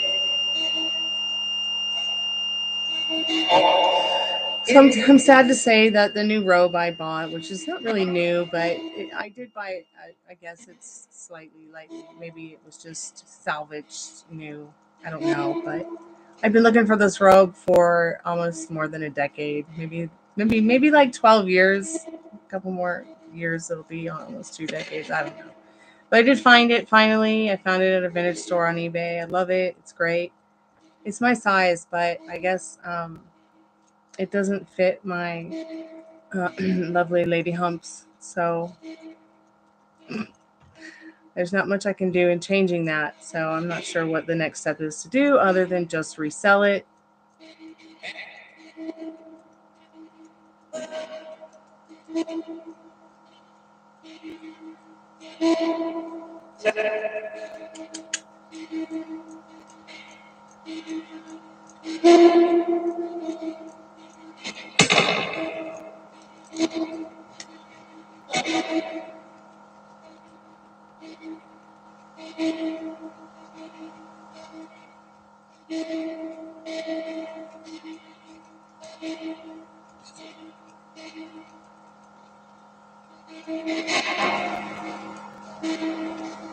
You okay, dog?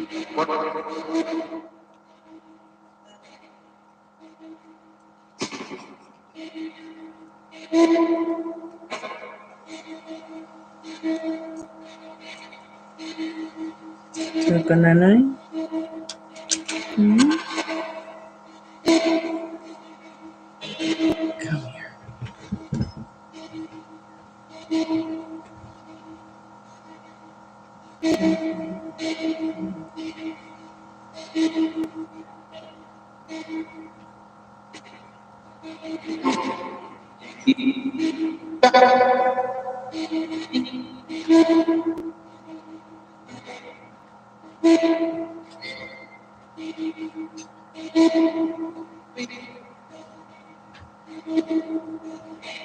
Hold on.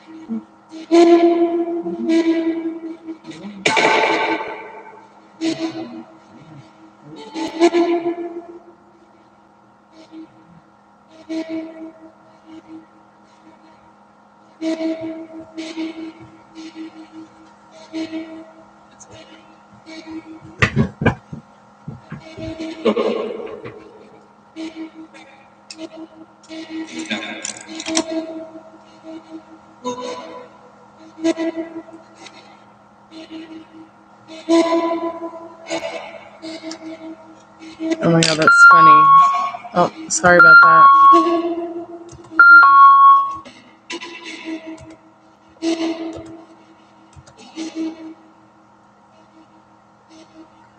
I'm wearing one of the orgone pendants I make that I sell on Etsy.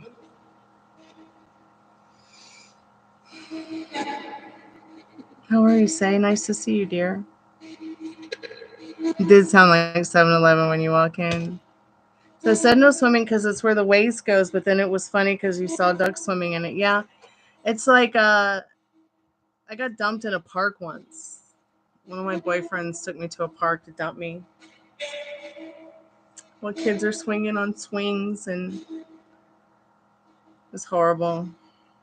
He gave me a box that said monster on it. But I wasn't a monster. I found out who my great-grandfather was, so I guess he thought that I was just like him. But I can tell you I didn't date for a long time or have a boyfriend for a long time, thinking I thought everybody was just going to be judgmental like he was. But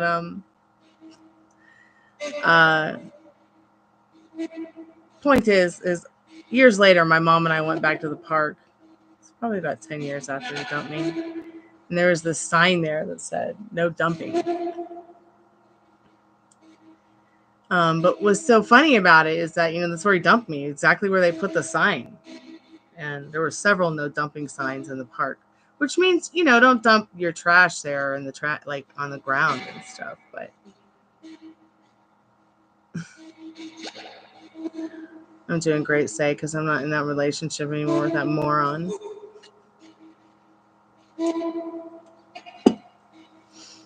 But yeah, I just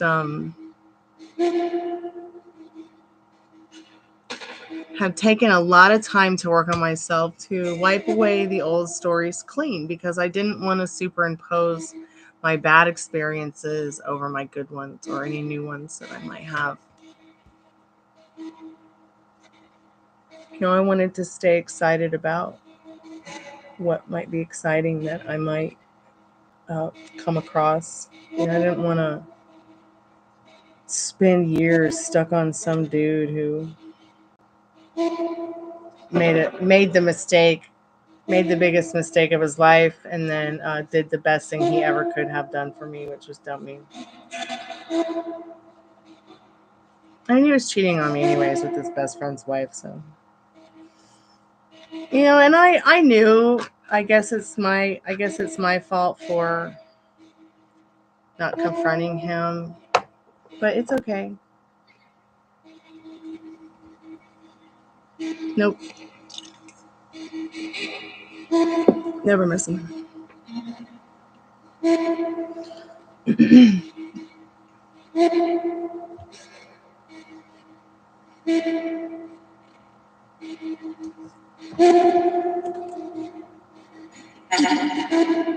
I don't even care.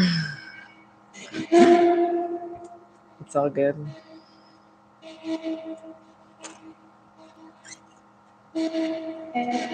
I'm not sure I believe in karma. I believe that if you believe in karma, sure, karma's real. Yeah.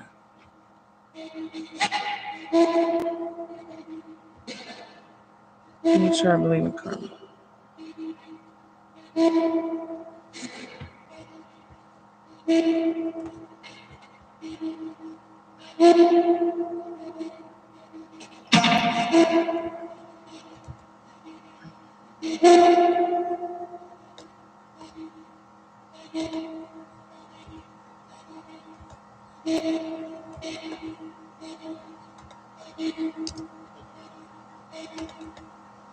I believe in whatever suits me at the time that I need it. See, I'm one of those people that I believe that what I persist in assuming has no chance but to show up. So do I believe in bad luck? Not at all. Do I believe in good luck? All the time, yeah. I have nothing but good luck, to be quite honest.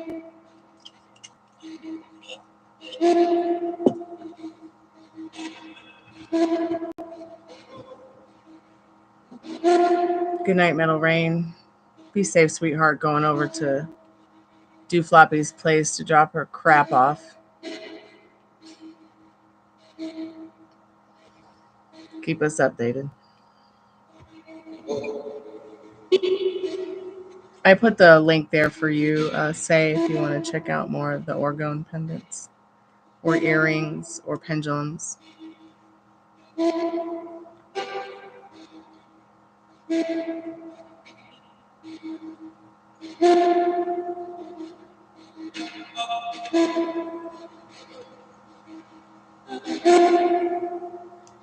But do I believe in bad luck for other people? Sure.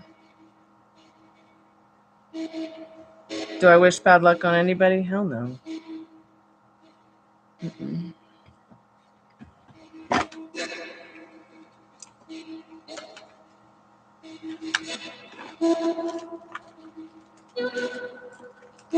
I just don't have time to waste on those kind of feelings. I don't have time for it.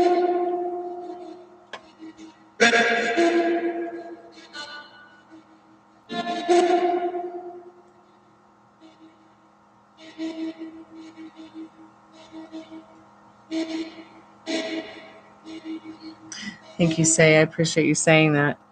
I've got the clarity candle, the protection candle, the love candle, as well as the mother and child candle. And I've been working on the pet mother and pet child candle too. For dog and cat lovers. And I'm also looking forward to finishing a very special handmade candle.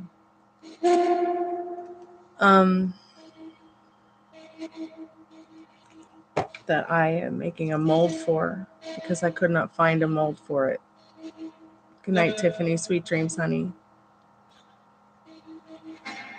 I'll be back tomorrow with the spirit box. The spirit box doesn't have much to say, so I think I'm just going to turn it off now because yeah, I think I'm going to blow our ears up and then I'm so sorry, guys. Please forgive me. It was an accident that sometimes happens because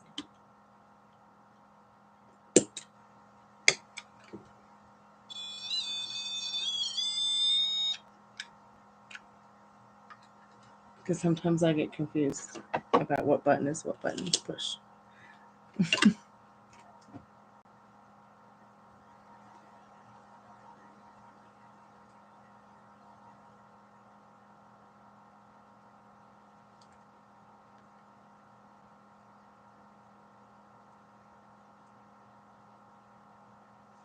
Rest well, Tiffany. Rest well, Metal Rain.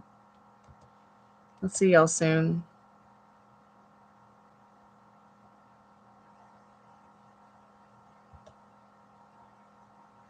I'm going to turn the tea kettle on and get some tea. Do a little bit more work and research.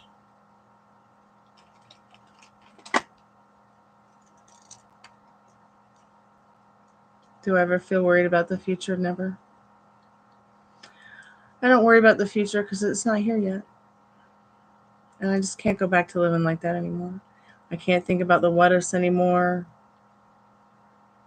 Only if they're what if it all turns out good. That's the only what if I can really think about. Do I worry about the future? No. Mm-mm. It's not here yet. I don't worry about the past. It's gone. I just stay right here in my lane. How did I stop thinking about the bad what ifs? I got fed up with thinking about them and then seeing them manifest. And it was so much more fun to think about something different and try something different for once.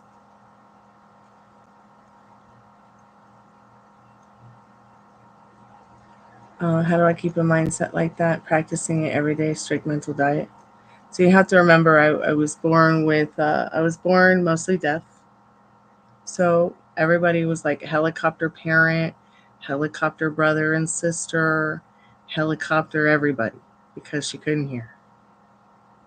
So I had so many surgeries and I went through so many different weird things with growing up that way, that I think that it kind of just scared everybody. What if she doesn't get through this? Or what if she doesn't? Or what if you get hurt because of this? What if this doesn't work out for her or that because she's different or whatever? But it's all working out now.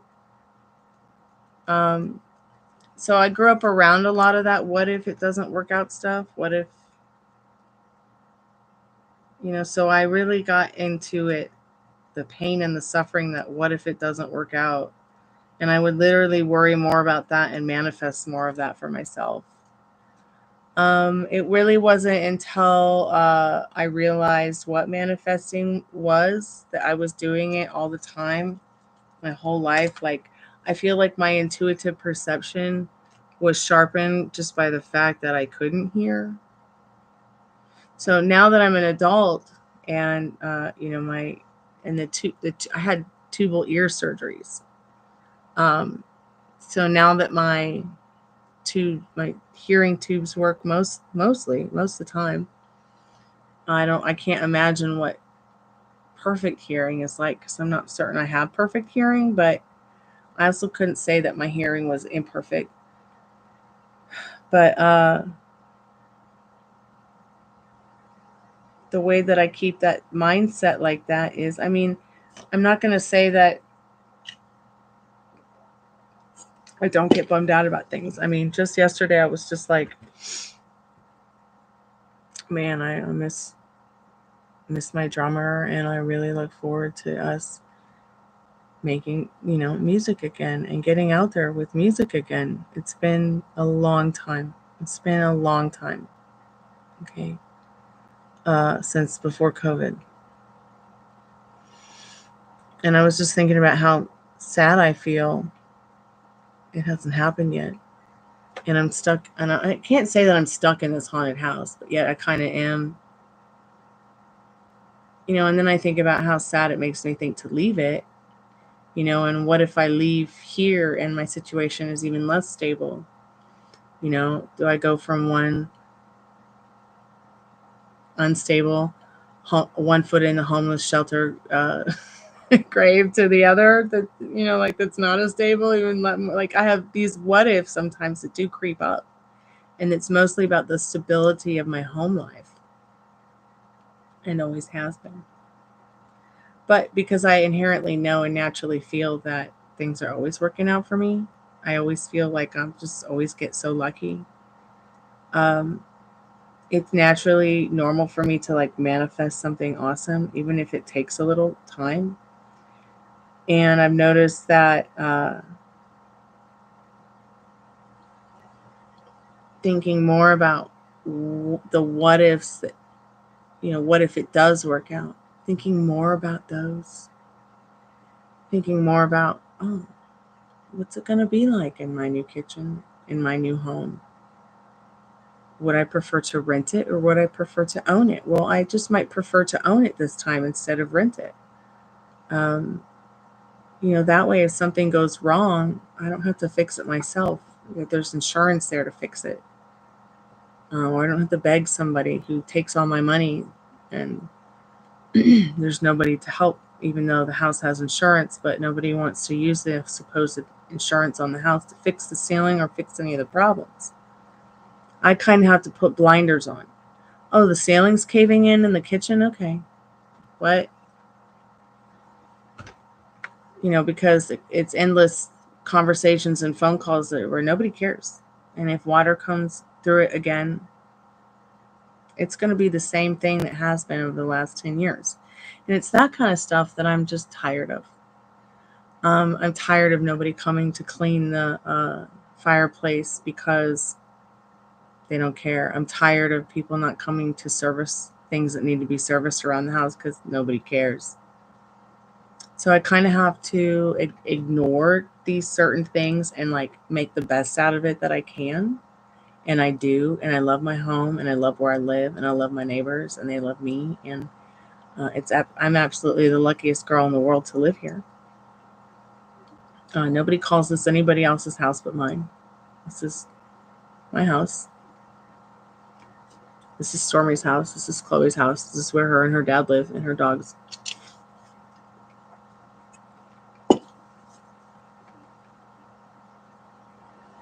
No, don't be, because, there's a special place in our landlord's heart for us. And I don't think that he's going to take the chance of messing up something that's as stable as an income as we have been over the last decade, or good clients like us either. I don't think he wants to take that chance.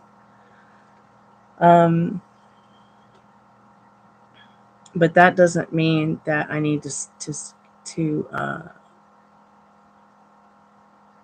be thinking about all the what ifs that could go bad despite what is going on beneath the surface that I don't talk about, that I don't go into.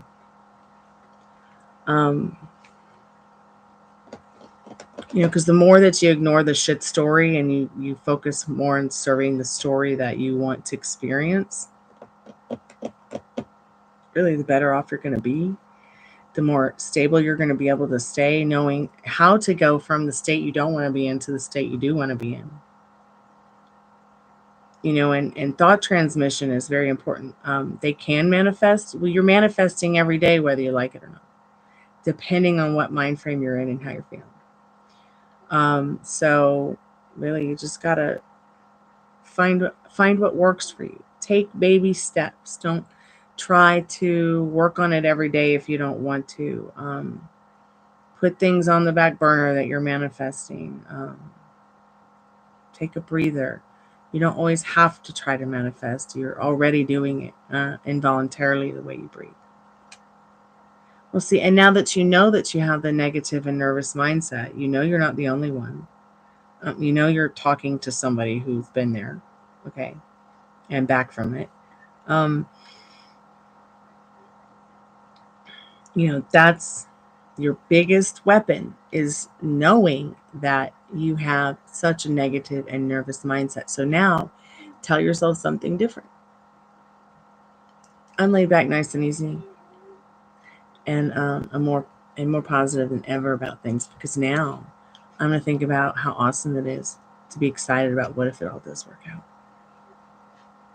And what does that look like? And how does that feel? And, you know,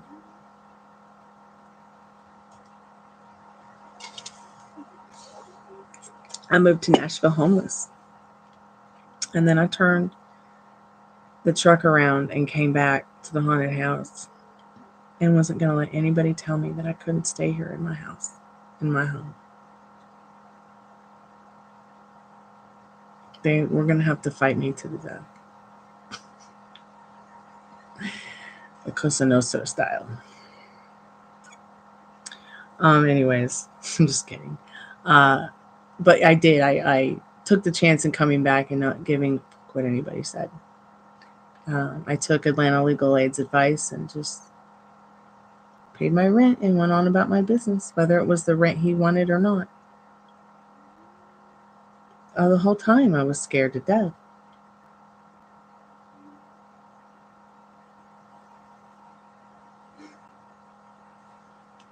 It's not a fun experience. So now I just keep telling myself I'm going to move back to Nashville happier, healthier, and wealthier than before.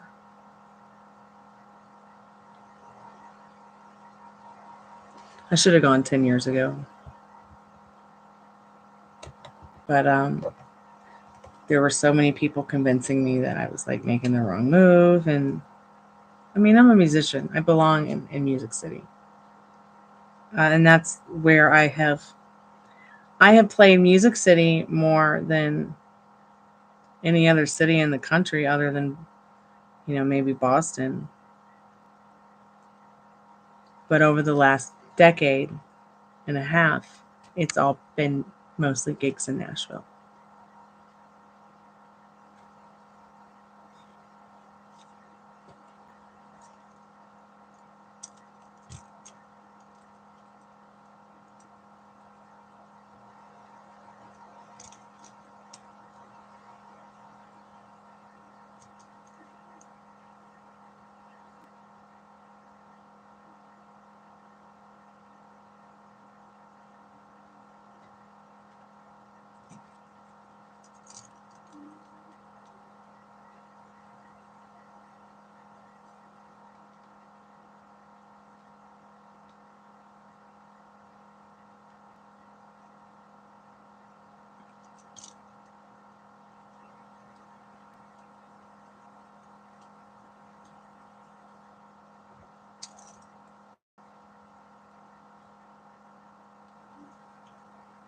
Do I plan on moving out of my state? Well, here's the thing. I've lived many, many, many places. So I don't really feel like I have a home state or a home. Isn't that weird? As much as I love Georgia, I guess because it's always been like a place that's never been ours. It's never been mine. Only the pillow I'm laying my head on is mine, kind of thing.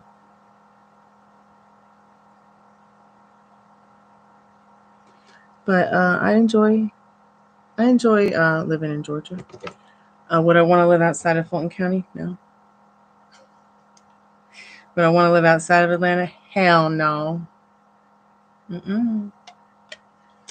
Maybe in Woodstock, which is northwest of, a little bit west of the North Atlanta area that I live in. But no, there's no point. If I'm going to move someplace else, there's no point in moving to a place here in Georgia. Unless like my cosmic husband wants to be here. And I'm originally from the west coast of Florida, so I grew up in Clearwater, St. Pete. Do I feel like Florida's my stay home? I just feel like I'm, wild and free dolphin. I'm from everywhere. Home really is where the heart is, I'll be real honest. Is my heart here in the haunted house? Yeah, it is. My ideal outcome would be I buy this house and keep it. And, it belongs to my family.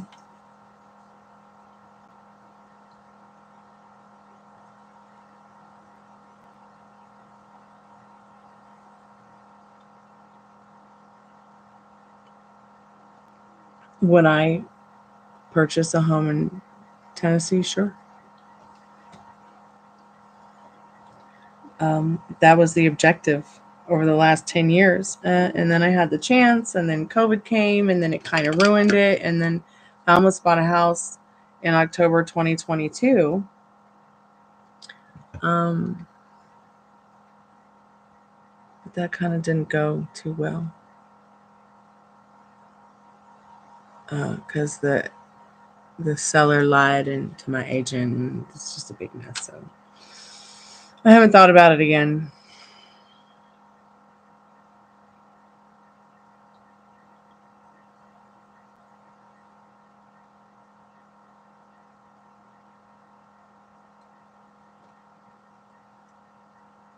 But I am going to talk to a tax lawyer, see if we can get some things changed about the way we do taxes and the way things are here at the house. That would be the best option in regards to taking the steps to buy a place. Would I want to buy a place in Georgia? Not unless it was this place.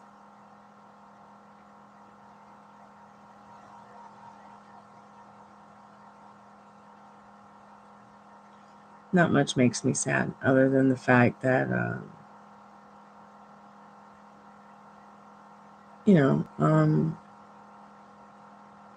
the world is a vampire, and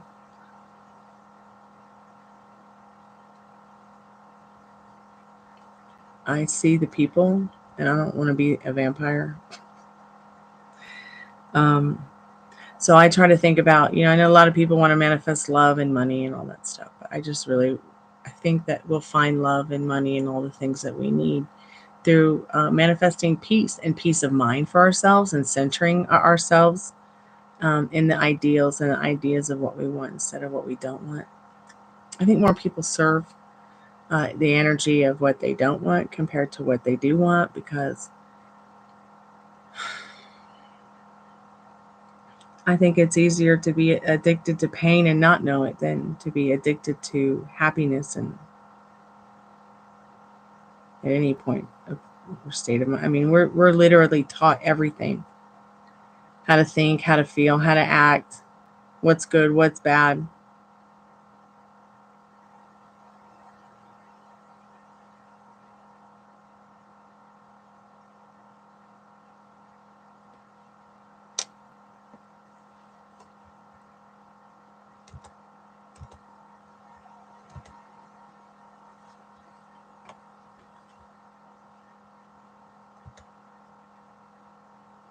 But yeah, not much will make me sad if I am not going to allow it. It's like, once again, practicing that state of mind. You're in a state of mind you don't want to be in, right? So you start thinking about the state of mind you do want to be in, right? And then you start thinking about, well, what is it that's going to get me to that state of mind? Is it going to be meditation? Is it going to be thinking about my boyfriend? Is it going to be thinking about my girlfriend? Is it going to be smoking some cannabinoids or vaping them? Is it going to be having a drink? Is it going to be, meditating or putting on some binaural beats or some music that I love? Or, and sometimes these are difficult things for even people to ask themselves because they don't know.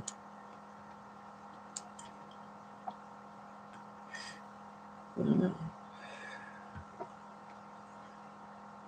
But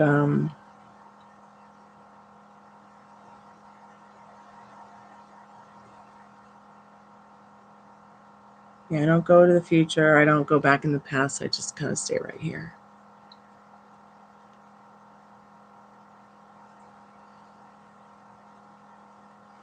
But this isn't something this isn't something that just happened overnight. I mean, I had to do months, days, weeks of therapy. Yes, a lot of it's been self-induced therapy.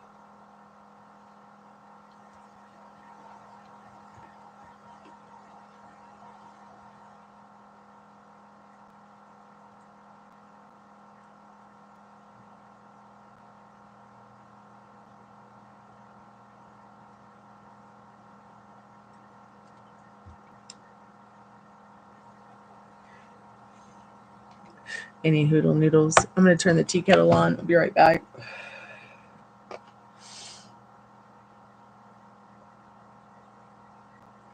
Oh, I have something to say about that. 1 second. Let me turn the tea kettle on.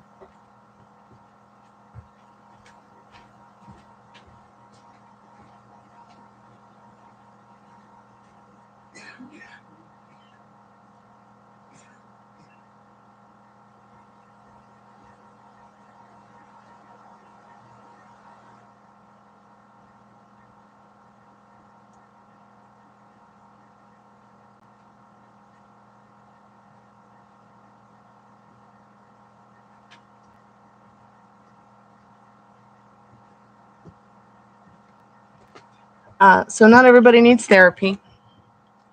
What was the reason that you went into therapy?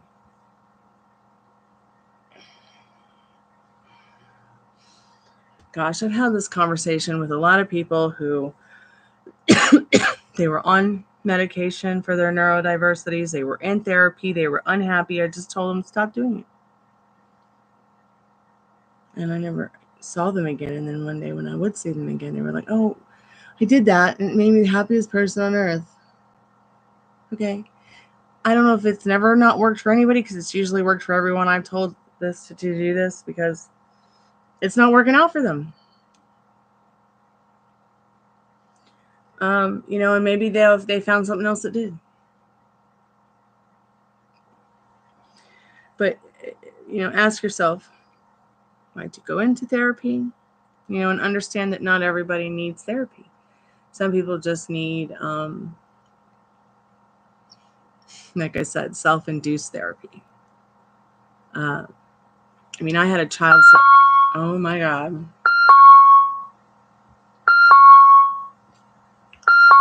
I had a child psychologist for many years. Yeah. They helped me put a lot into perspective.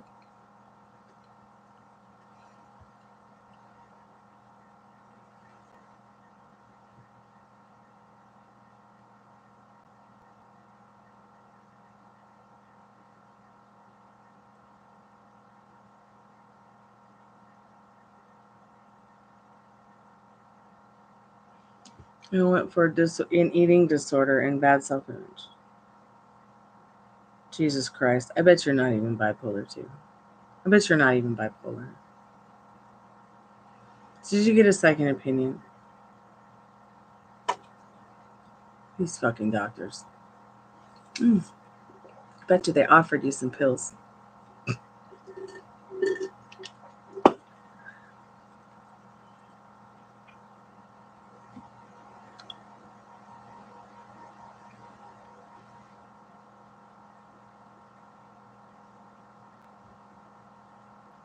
Then you should go get a second opinion.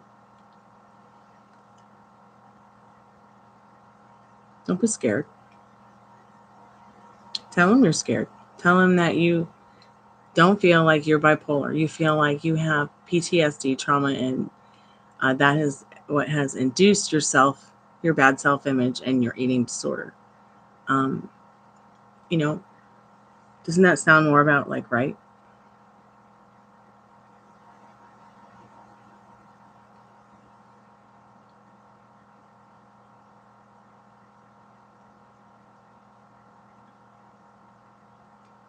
Well, interesting. Did you do this year already? Or was this last year? Has the insurance year renewed since you've had this epiphany?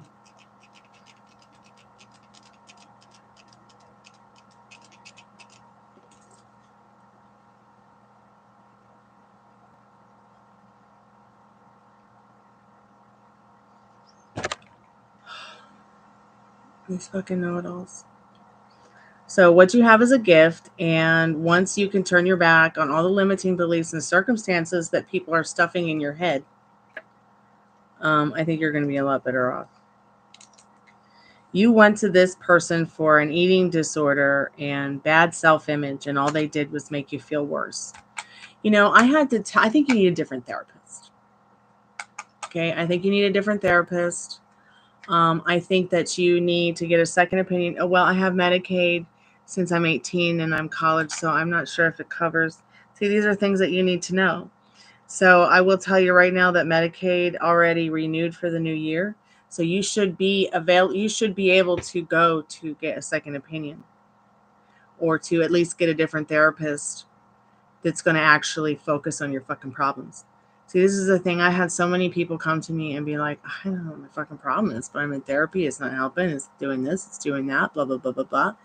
And I've had to tell them, well, there you go. You've gone to someone to help you make you feel better, make you better. And all they've done is make you feel like crap. So I had somebody did this to Molly. Molly was going to her therapist and talking about what guys were doing to her in her sex life. And instead of helping Molly with not only her sexomnia and her sex addiction and her constant need to be addicted to pain, they were making her feel terrible, like she was some kind of slut because she likes to have sex. I'm like, you need to fire that bitch. You're going to a therapist because you need someone to talk to who's going to help you with your problems, not be your fucking mom or dad. I know, right? I work with a lot of sex workers. I work with a lot of people who have been sexually abused. I work with a lot of people who have trauma, PTSD, stuff like that. People who are trying to cope with death, and people who died. People who are, all kinds of walks. All right. And I always get this story where, well, they said that I'm my own problem. And well, yes, you can take accountability for that. Yes, your thoughts do create. Okay. But the shit that they're telling you, the shit that they're telling you is so through the roof. I bet you the first thing she did was, well, it's a psychologist, not a psychiatrist, right? So they can't offer you any kind of medication, correct?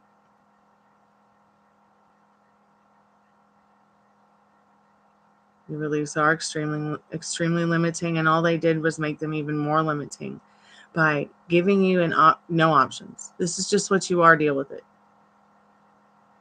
Wow.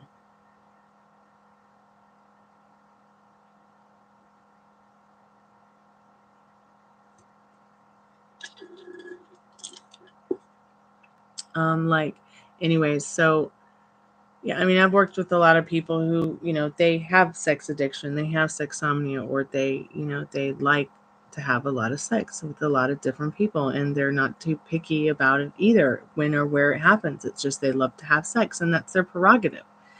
Doesn't mean that I'm going to turn them away because of it.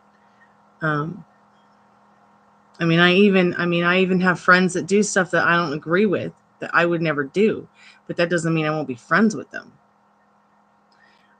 In regards to their sex lives.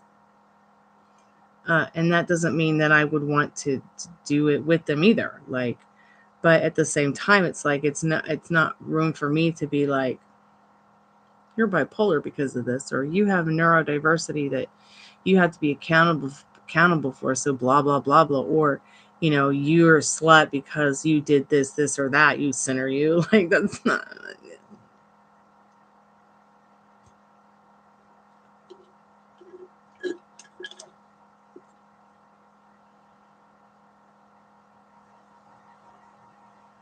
Okay, so the psychiatrist prescribed your medication. Okay. And then you started taking it and it got worse, right? And then they told you it'll get worse before it gets better, right? See, here's what really scares me is that when you get misdiagnosed with something and then they give and you know you don't have it, you like intuitively just know, and then next thing you know, you've got all these other fucking problems because they gave you some kind of pill that, you know, your body couldn't handle or you didn't really need, so it created another problem. Like when I would have extreme panic attacks before my mother's passing, when I was her caregiver, and during and after her passing. You know, but this, I got it established with the doctor that I'm like, I'm not going to take your Celexa. I'm not going to take your medications that are supposed to help anxiety in the long run, eventually 6 months, maybe 3 to 6 months down the road. I'm not going to take something that is for somebody who, you know, is depressed, but I'm not depressed. I'm not going to take something that's like for something I don't have. And then the doctor convinced me I should, and I took it once, and I was in the ER because I didn't need it, because my body rejected it.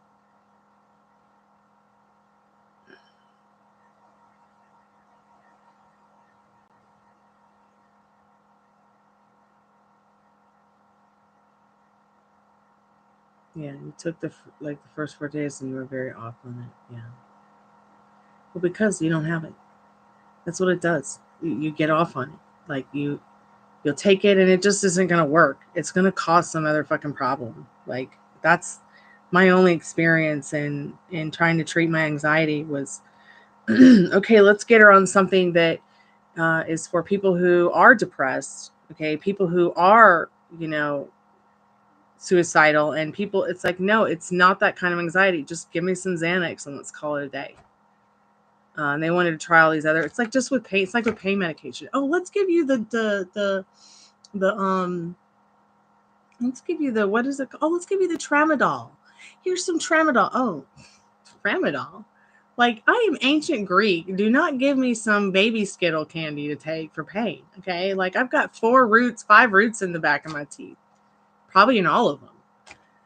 You know, like, like I just, my body's really weird or receptive, receives medicine really weird, takes it really weird. Like, I can't, there are certain medications I just can't do. Like, I couldn't. It's like when they misdiagnosed me with hypothyroidism. I took the Synthroid, right? The first time I took it for the first couple of days. I was so off. I kept having like heart palpitations. I kept having panic attacks. I kept having, you know, like a breathing issue. Like I couldn't, it was very weird. And eventually I realized, oh my God, I've caused a whole nother problem in myself being on Synthroid when I really do not have a thyroid problem at all.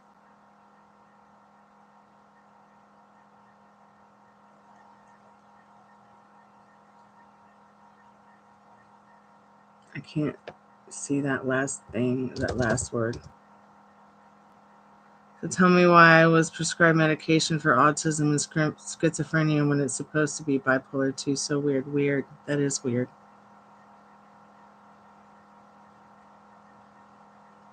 Schizophrenia. Like, my friend Chris, like he doesn't want to kill people or anybody else but his family, because his family abused him tremendously, violated him completely, physically, mentally, everything. So you can kind of see why he might feel that way. All right. Could probably see why any child growing up into an adult that had experienced that their whole life might feel that way. But it's not like he wants to hurt other people, but they still diagnosed him with schizophrenia and a couple of other things. And it's terrible because they won't give him disability so that he can get the medical treatment he needs, when he really does have these psychopathic tendencies that he has. Like, it's not like he wants to hurt people. He just wants to hurt his family, and he talks shit about it all the time. But he really does have some serious issues that he's willing to admit that he has. Now, this isn't anybody that I've ever had a problem with. This isn't anybody who would ever cause me any problems. This is just some random person that, I've met online like you, that I've known for decades, that literally has never caused any problems in my life, never stalked me, never been weird, never been strange. Just completely like supportive and cool, laid back, nice and easy. But I know he works very hard so that he can stay on his medication that he's prescribed to until he can find the right doctor who, well, and he keeps looking for the doctor, and we keep looking for answers so that he can better his life, trying the binaural beads, trying the shit to relax him so he doesn't feel like all angry and pissed off at his parents. I don't know, because it's the Southeast. I don't know why they won't help him other than it's the Southeast. I mean, look at me. Like I'm going to be disabled for the rest of my life, and I am having the most difficult time getting the disability as well as the medical help that I need.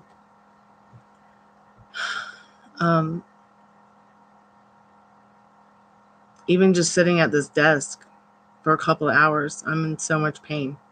So after this, I will have to do some therapy before I go to bed so I can get comfortable enough to get in bed. Because there is really, I can't keep eating away at my kidneys with aspirin. I've had to just get used to the pain.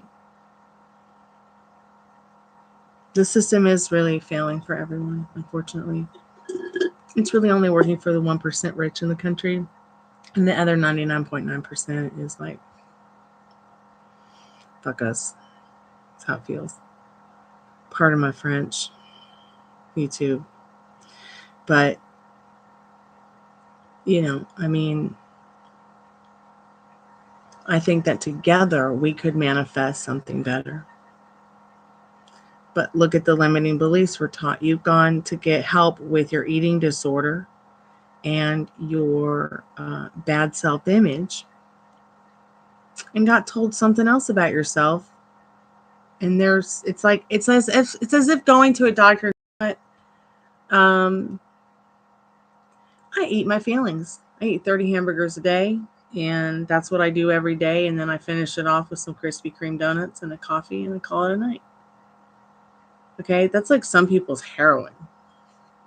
It'd be my heroin if I was to pick heroin. It would be Krispy Kreme donuts and hamburgers. I would literally eat my feelings and emotions all day long if I could. Okay, that is definitely mentally ill sickness, if you call it any. It's just sickening. All right, it's definitely an emotional eating disorder. And I think that you can be bulimic and have an emotional eating disorder, or you could be like whatever the fuck I am and have the emotional eating disorder. But if you get the right treatment, get the right therapist, if you go to the right kind of people, if you go to the right place, even YouTube helped me more with my eating disorder than any therapist I ever went to. Okay, or more, and even more than any doctor I went to. Now, the only time that the health system didn't fail me is when I actually paid out of pocket to go to a holistic doctor who not only practices holistic medication, but he also practices traditional pharmaceutical medication that's approved by FDA as well. And he'll give his patients both sides and both options.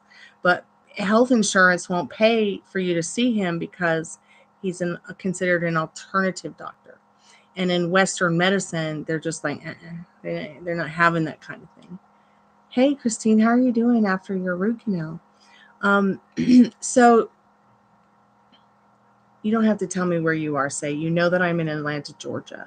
There is a doctor here that could probably help you if you can't find one where you are. Or, I'm talking about holistic doctors now. Holistic mental health care. Holistic overall health care. You just might have to do some research in that department. Oh my God. So is my friend Chris that I just told you about, who's schizophrenic.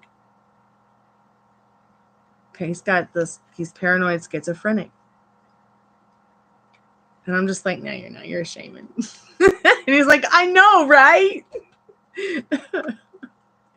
But and he does see and think and feel things that are definitely tangible and interesting and eligible to be, I feel, very validated in his, spirituality.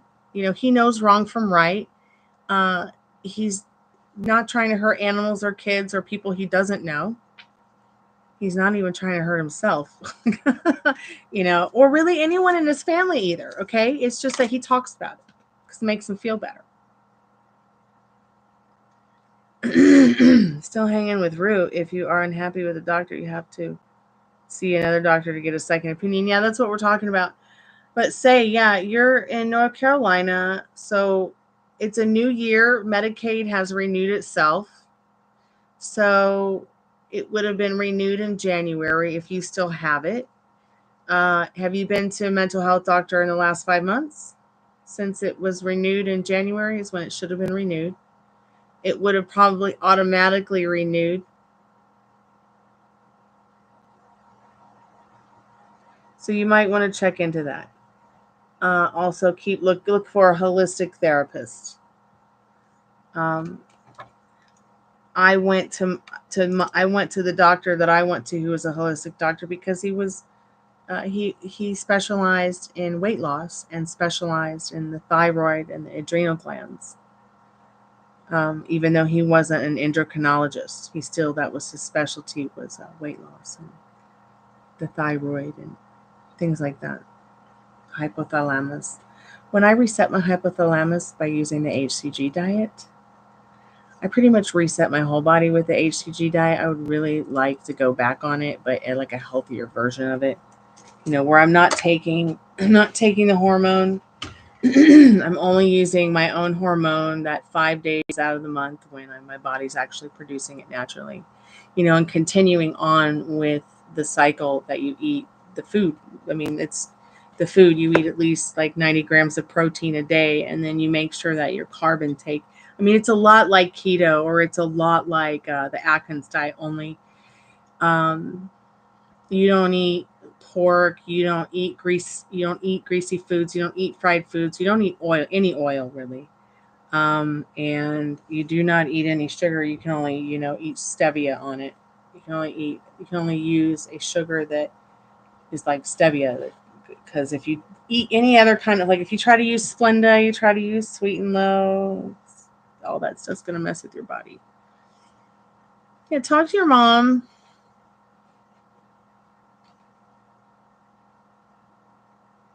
So you haven't seen an actual doctor about the schizophrenia or the bipolar 2 or anything yet. Okay, just the stupid therapist that isn't making you feel any better. Fire her now. I might not be a doctor, but if I can get a step up for a minute and play doctor, fucking fire that bitch. Okay, we're supposed to go. We go to therapy because we're looking to get therapy. Not trauma, not more trauma.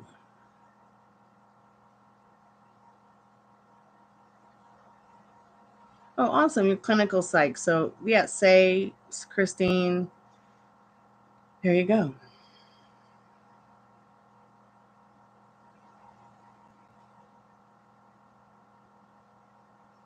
Okay, that's what I don't understand. It's like, I just don't like, it's just like the medication they were trying to put me on, where it was like, look, I just need something for anxiety.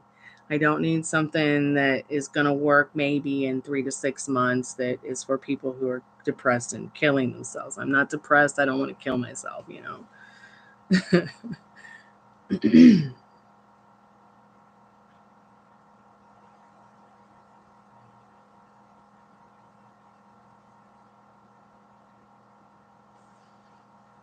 You eat like trash. Yeah, but the thing is with the HCG diet, like, you don't eat more than 1 or 2 fruits a day. 1 preferably.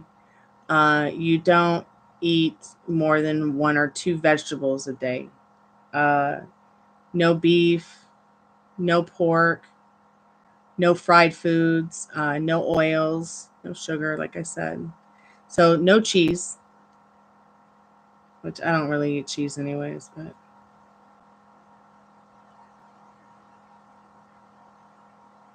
yeah, you want to feel good now. That's why you need the cannabinols. That's why you need the cannabinol say, and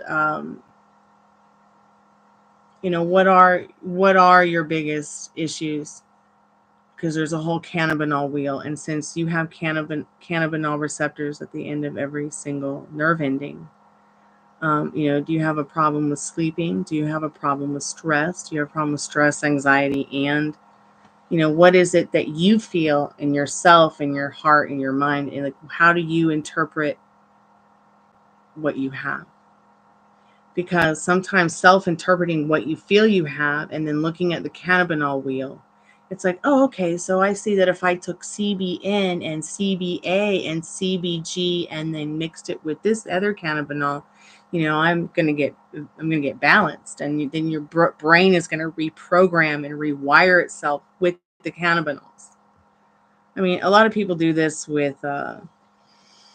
psychedelic mushrooms and acid, but these cannabinols that I'm talking about, and some of them like THCP, THCA, some of these other more advanced cannabinols, other than just the CBA, CBD, CBN, CBG, CBDA. I mean, they're literally like they're the same psychoactive presence as some of the mushrooms they use to help people with this kind of stuff. So, I'm just a death doula, and so they teach us this stuff. But I mean, it's totally illegal in Georgia, so I could never treat somebody. But I can talk about it all I want.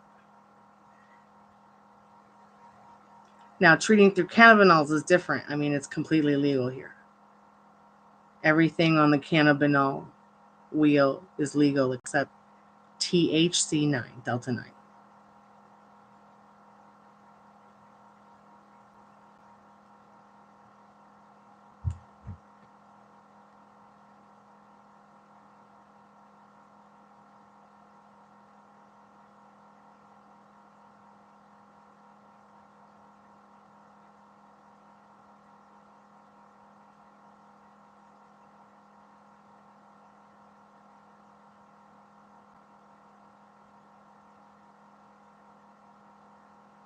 You tried a Delta 8/9 edible and you were out of your mind for months almost?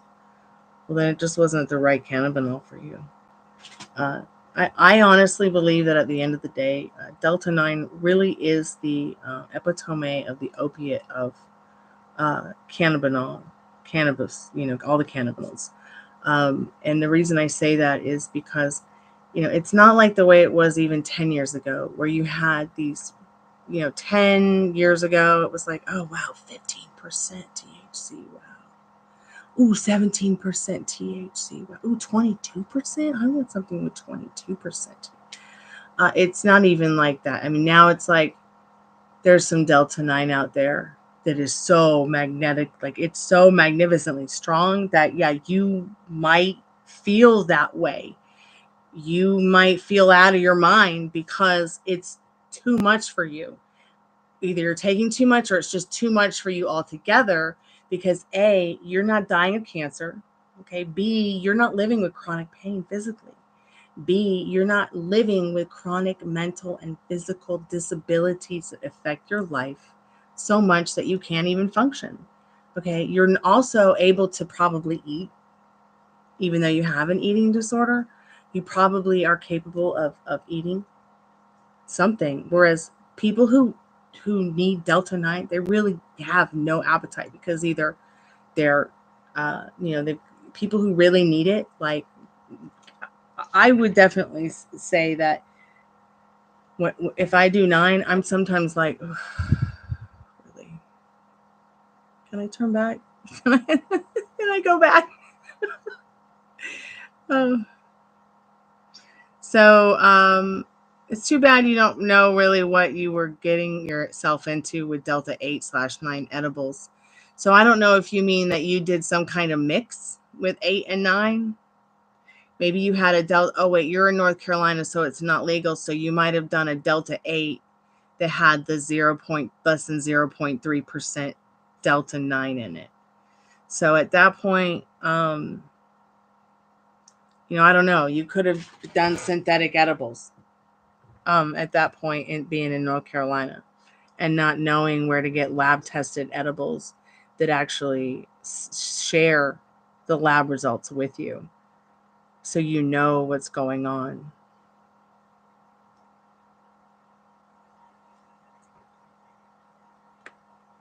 So I'd start with a cannabinol wheel. I'll get that for you. And you just look at it, and it's going to tell you what you need to know by how you feel.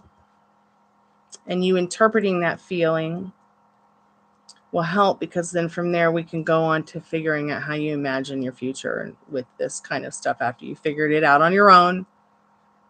And then, you can either talk to a therapist about it or not talk to a therapist about it. Talk to your mom about it. Talk to your dad. Talk to whoever you feel comfortable, but talk to me about it. Talk to Christine about it.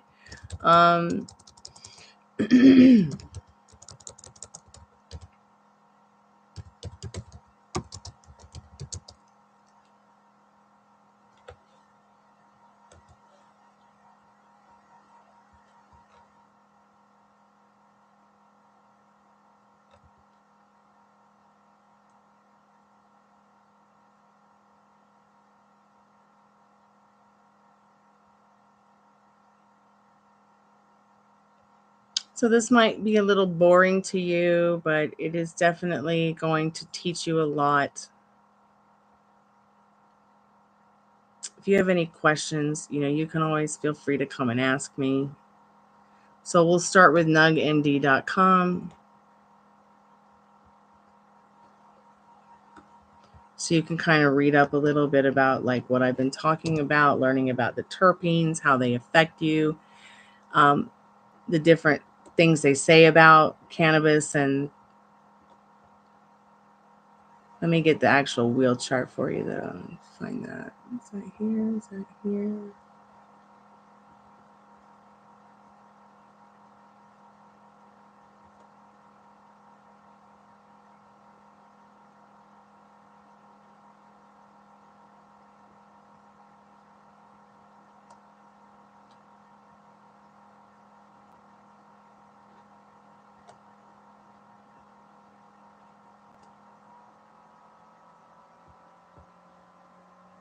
So I really like this wheel chart. Oops, sorry about that. Let me turn off my biological clock. I really like this wheel chart. This is always usually the one that I suggest to people. This is going to tell you what's going to help you sleep better, what inhibits the cancer cell growth, what suppresses your muscle spasms, what reduces inflammation that might be caused by stress, or treat fungal infections. Pretty much all cannabinoids will inhibit cancer cell growth as long as you are taking it in edible form, or you are taking it in some way where the cannabinol is not getting too hot, so that it destroys everything that it was meant to do for you. This is going to show you, what will be tranquilizing and helping you rest, relieve anxiety, relieve pain, inhibit all kinds of different things. So there even neuroprotective kind of stuff on the wheel. So here's the link to that.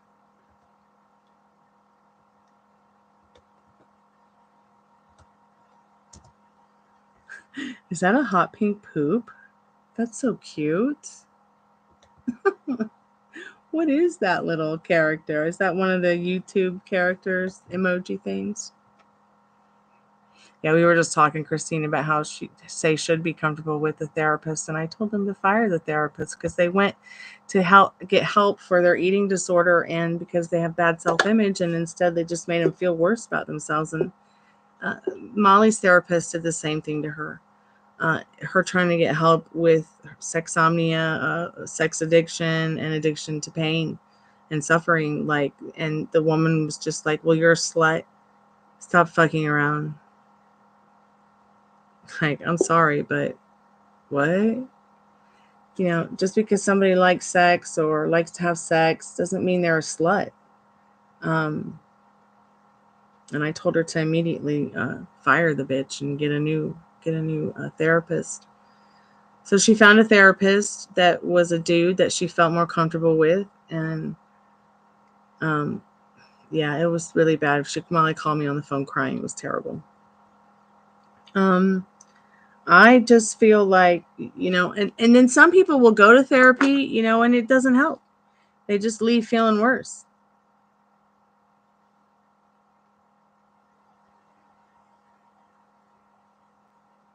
Yeah, you want to feel good now. You don't want to wait 2 months or 3 months or 6 months, but you can help yourself by, you know, working on that state of mind. Like you asked me earlier, how do I stay in that frame of mind where I'm not worried about all the bad what ifs all the time? Well, because I'm too busy, you know, focusing on what's good, what's exciting that I might have to look forward to, even if I don't know what it is. I'm you know, I'm serving what I want instead of what I don't want. I'm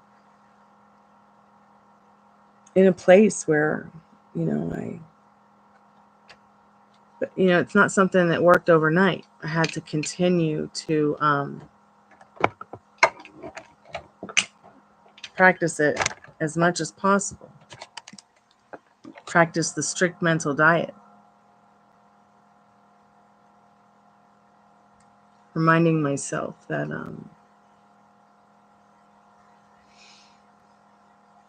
you know, was taught this stuff. I wasn't born with this naturally.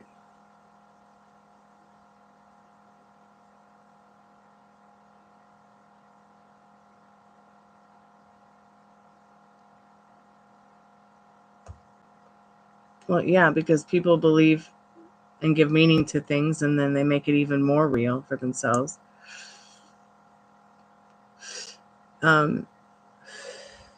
And many people want to fall right back into the trap of the limiting beliefs and the circumstances. And it's just terrible that you've gone to therapists and they've made even more limiting beliefs and circumstances for you.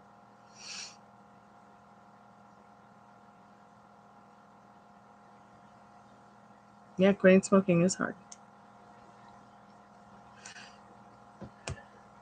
I mean, I'm going to quit vaping cannabinoids and actually go back to the flower and vape it in my packs instead, because I feel like I'm sick of the coughing. Like, this is too much. It's too strong for me. Whereas if I just go back to low temp vaping flower bud, it's going to be so much better for me overall.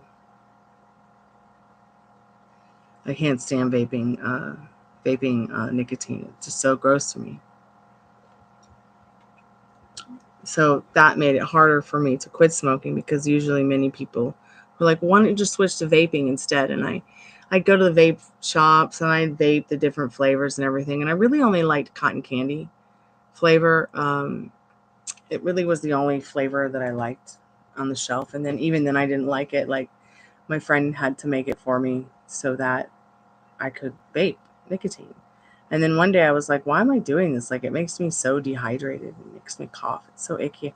I'm just going to just smoke. But I did quit smoking for good in November 2023. I had quit several times for several many years. But I haven't even really thought about smoking in a long time. It doesn't even bother me. Like, talking about it doesn't even make me want to get up and go smoke. It's great. And I'm one of those, you know, my mom smoked in the womb with me kind of babies. So I've been fighting it my whole life. And I believe I get my emotional eating disorder from my mom, because she had an emotional eating disorder, always had one. And I believe I inherited it, like like I think not genetically, but like, you know how they say that our as females, our eggs carry the same trauma we had, that our mother had, that our grandmothers had, that our great grandmothers had. It's like that kind of stuff.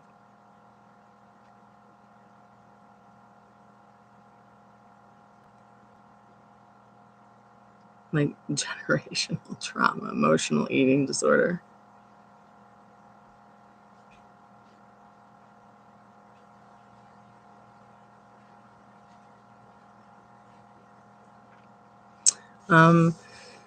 Vaping didn't help me quit. The only thing that helped me quit was hypnosis.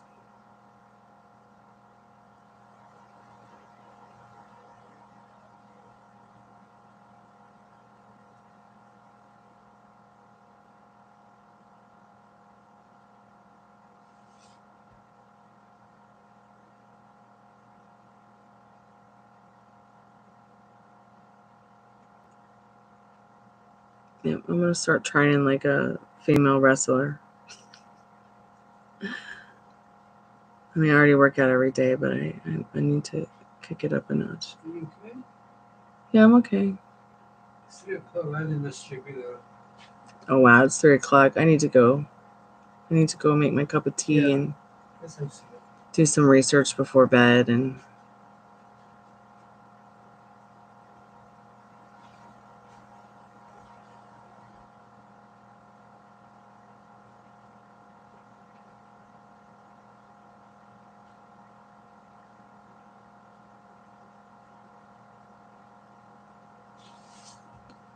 well, I've always been athletic. I think the reason I came through the accident was, because my doctor was like, "Oh, it's probably because you've been vegan for years and it made your bones stronger." But no, I think my bones just were stronger and that my body was stronger because I was athletic. I've always been athletic. I can't think of a time in my life, even when I was overweight, when I wasn't. It was nice talking to you, Say. It was nice talking to you, Christine. I'm just going to do a Spirit. Can we just get a free collective message from you? Just a quick idea on what we all need to know. Anybody who might have come tonight by and hung out, or anyone who might find this when we're not live. Just a quick direct message from Spirit, from the liminal space deck for us. What do we need to know about our not too distant future? But yeah, just remember, Say, don't worry about your future. It ain't here yet. Don't worry about your past. It's gone. Just stay here right now in the not too distant future. And it's really going to help a lot. Like you asked me, how do I stay on my strict mental diet? I just think about the state of mind I want to be in, and I stay there. I mean, people might call me delusional, but I don't care. At least I'm happy and I'm healthy and wealthier for it. Staying on that strict mental diet. The fucking. So we got the fucking card. Okay, what about the fucking Spirit? A rewritten history. So see, that's just Spirit confirming, you can rewrite your history. And what does your future look like to you? We know we don't want any more fucking. So carry your weather well. Carry your weather. Yeah, look for that reason to live juice. Take 555 milligrams as needed. Okay. What is your reason to live? What is it that makes you happy? What is it that helps you overcome the fucking? That's what you've got to find. That's what you've got to live for. It's so much fun. Did I give you the cannabinol wheel? Let me just put it in here one more time. So keep me updated.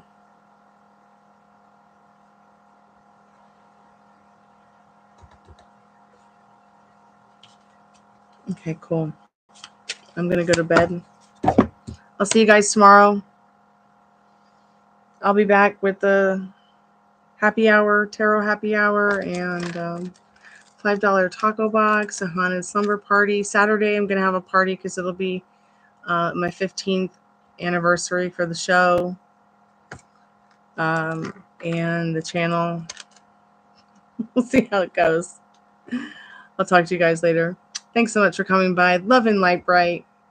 Talk to you soon. Kalanita. Be good to yourself with your thoughts, okay? Yeah, 15 years.